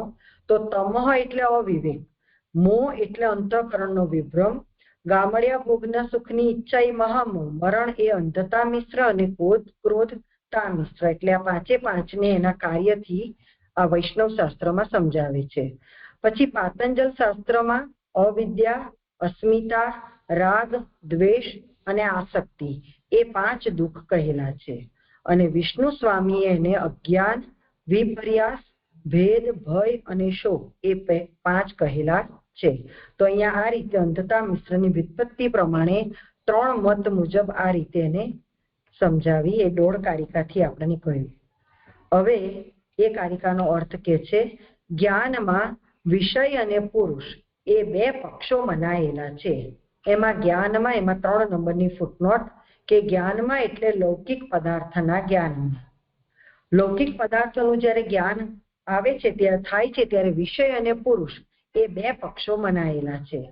પુરુષને જ્ઞાન કરાવનારું નયન છે અને વિષયનું જ્ઞાન કરાવનાર તેને વ્યાપી રહેલું તેજ છે. એટલે જે ઉપર અંધતા મિશ્રમાં જે એને જાતિ રહિત કહ્યું ને એ આ 4થી ફૂટનોટમાં બતાવે છે કે જે નયન અને તેજના અભાવરૂપ. તો અહીંયા જે કહ્યું કે જ્ઞાનમાં વિષય અને પુરુષ એ 2 જે પક્ષો મનાયેલા છે એમાં પુરુષને જ્ઞાન કરાવનારું નયન છે અને વિષયનું જ્ઞાન કરાવનાર તેને વ્યાપી રહેલું તેજ. તો હવે જ્ઞાન વ્યાપી રહેલું તેજ છે. આરંભમાં તે બંને ચક્ષુ અને તેજ ન હોવાથી અંધાપો તેમજ અજ્ઞાન થયા. એમાં 4 નંબરની ફૂટનોટમાં કહે છે, પ્રમેય એટલે એ જાણવાનો પદાર્થ અને પ્રમાતા એ જાણનાર પુરુષના ભેદથી 2 પક્ષ કહેલા છે. એટલે જ્ઞાનમાં જે વિષય અને પુરુષ એ જે 2 પક્ષો બતાવ્યા તે અહીંયા પ્રમેય અને પ્રમાતા એટલે જાણવાનો પદાર્થ અને પ્રમાતા એટલે જાણનાર પુરુષના ભેદથી કહેલા છે. પુરુષને જ્ઞાન કરાવનાર નયનની જરૂર છે.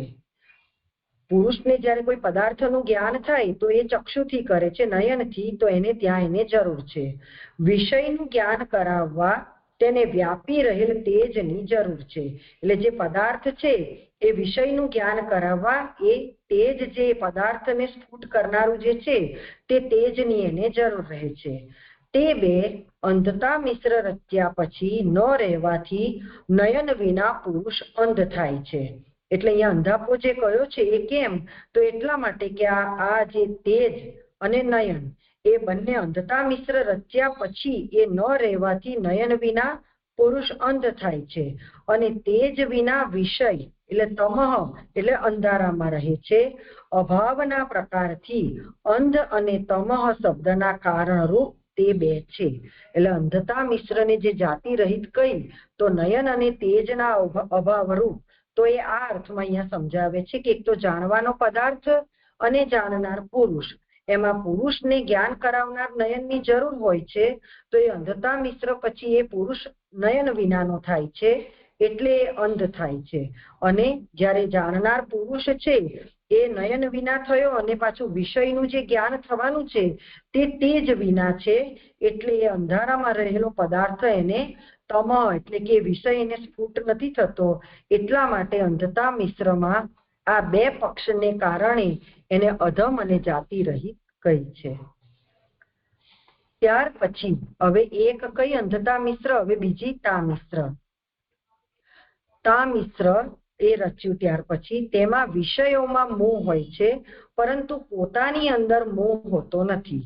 એટલે ઉપર જયારે અંધતા મિશ્રમાં એક વિષય અને પુરુષ એ બેમાં કહ્યું, ત્યારે આની અંદર તા મિશ્રમાં વિષયોમાં મોહ હોય છે, પરંતુ પોતાની અંદર મોહ હોતો નથી. આદિ રચનારે શબ્દથી એમ જણાવ્યું છે કે તે આરંભથી જ જગત રચનાર છે. એટલે મૂળમાં જે તા મિશ્ર આદિકૃત કહ્યું છે બીજા શ્લોકમાં, ત્યાં અહીંયા કહે છે કે તા મિશ્ર એ વિષયોમાં મોહ થાય છે, પણ એને પોતાની અંદરથી મોહ નથી, એટલે અહીંયા એ તા મિશ્રથી સમજાવ્યું. અને આ જે આદિકૃત કહ્યું છે એ બ્રહ્માજી માટે કહ્યું છે, ને અહીંયા એમ જણાવે છે કે તે આરંભથી જ જગત રચનાર છે. જો તે આ પ્રમાણે ન રચે તો જગત જ ઉત્પન્ન ન થાય. એટલે અવિદ્યાની આવશ્યકતા હોવાથી ત્યારે જે જગત ઉત્પન્ન થાય છે. ત્યાર પછી 9મી, 9.5મી અને 10મી કારિકામાં કહે છે, આત્માનમ વસ્તુ રૂપમ ચ યદિ જાનાતિ સર્વથા અતિ ઉત્કટ ચેત કામઃ સ્યાત તદા સૃષ્ટિ ન ચાન્યથા ન તત્શક્યમ બ્રહ્મણઃ સ્યાદ હરિરેવ તથા ભવેત.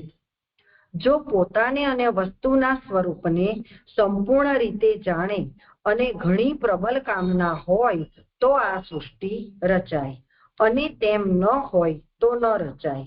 એમાં 5 નંબરની ફૂટનોટમાં કહે છે, વિષયોમાં મોહ થાય તેને તામિશ્ર કેમ કહે છે? અહીંયા તામિશ્ર જે બીજી કહી એમાં વિષયોમાં મોહ હોય છે, તો ત્યાં એમ કે છે કે જયારે વિષયોમાં મોહ થાય એને તામિશ્ર કેમ કહે છે, એવી શંકા થાય. તેથી આ ખુલાસો કરે છે, પોતાના સ્વરૂપનું અને વિષયના સ્વરૂપનું યથાર્થ જ્ઞાન હોવા છતાં પણ જે ઘણી તીવ્ર કામનારૂપ બુદ્ધિ થાય તે તામિશ્ર કહેવાય છે.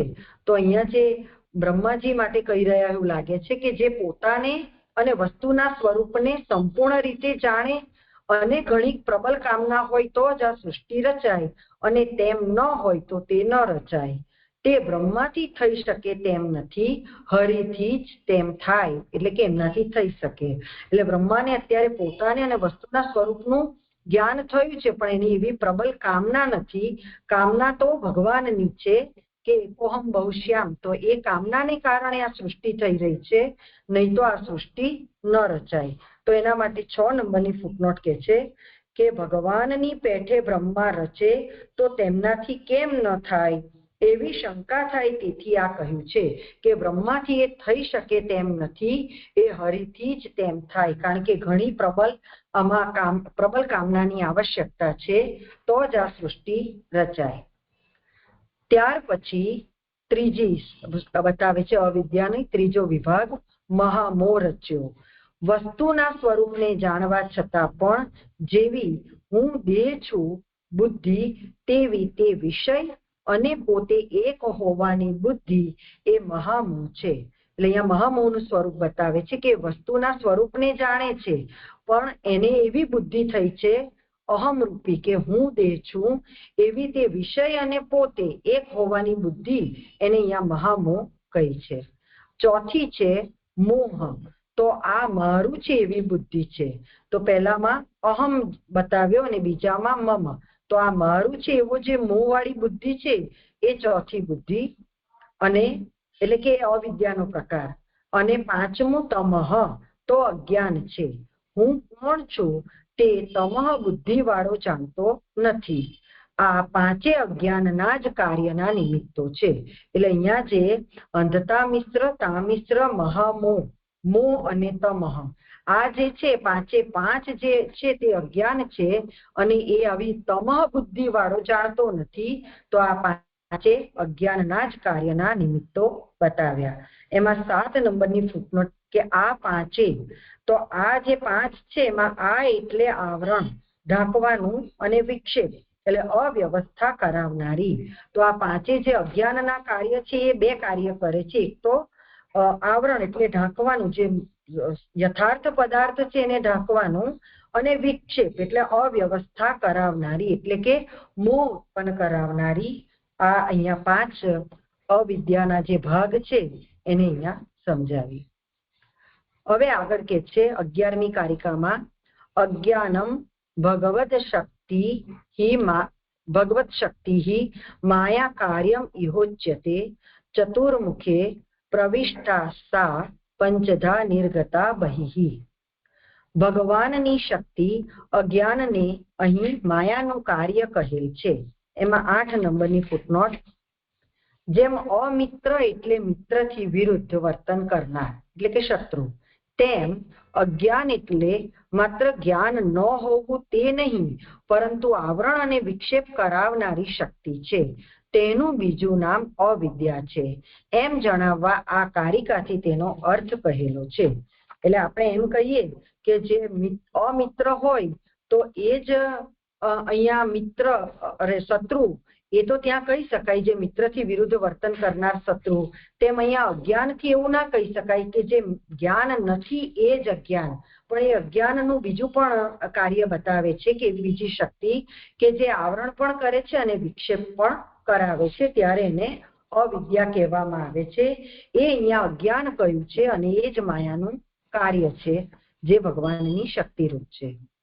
બ્રહ્મામાં પ્રવેશ કરેલી તે શક્તિ 5 પ્રકારે બ્રહ્મામાંથી બહાર નીકળી. એટલે બ્રહ્મામાં આ 5 પ્રકારની શક્તિએ પ્રવેશ કર્યો હતો જે ભગવાનની શક્તિ છે અને એ જ અત્યારે બ્રહ્મામાંથી બહાર નીકળી. એટલે બ્રહ્માએ આ 5 વિભાગ વાળી અવિદ્યા એની સૃષ્ટિ અહીંયા એમણે રચી.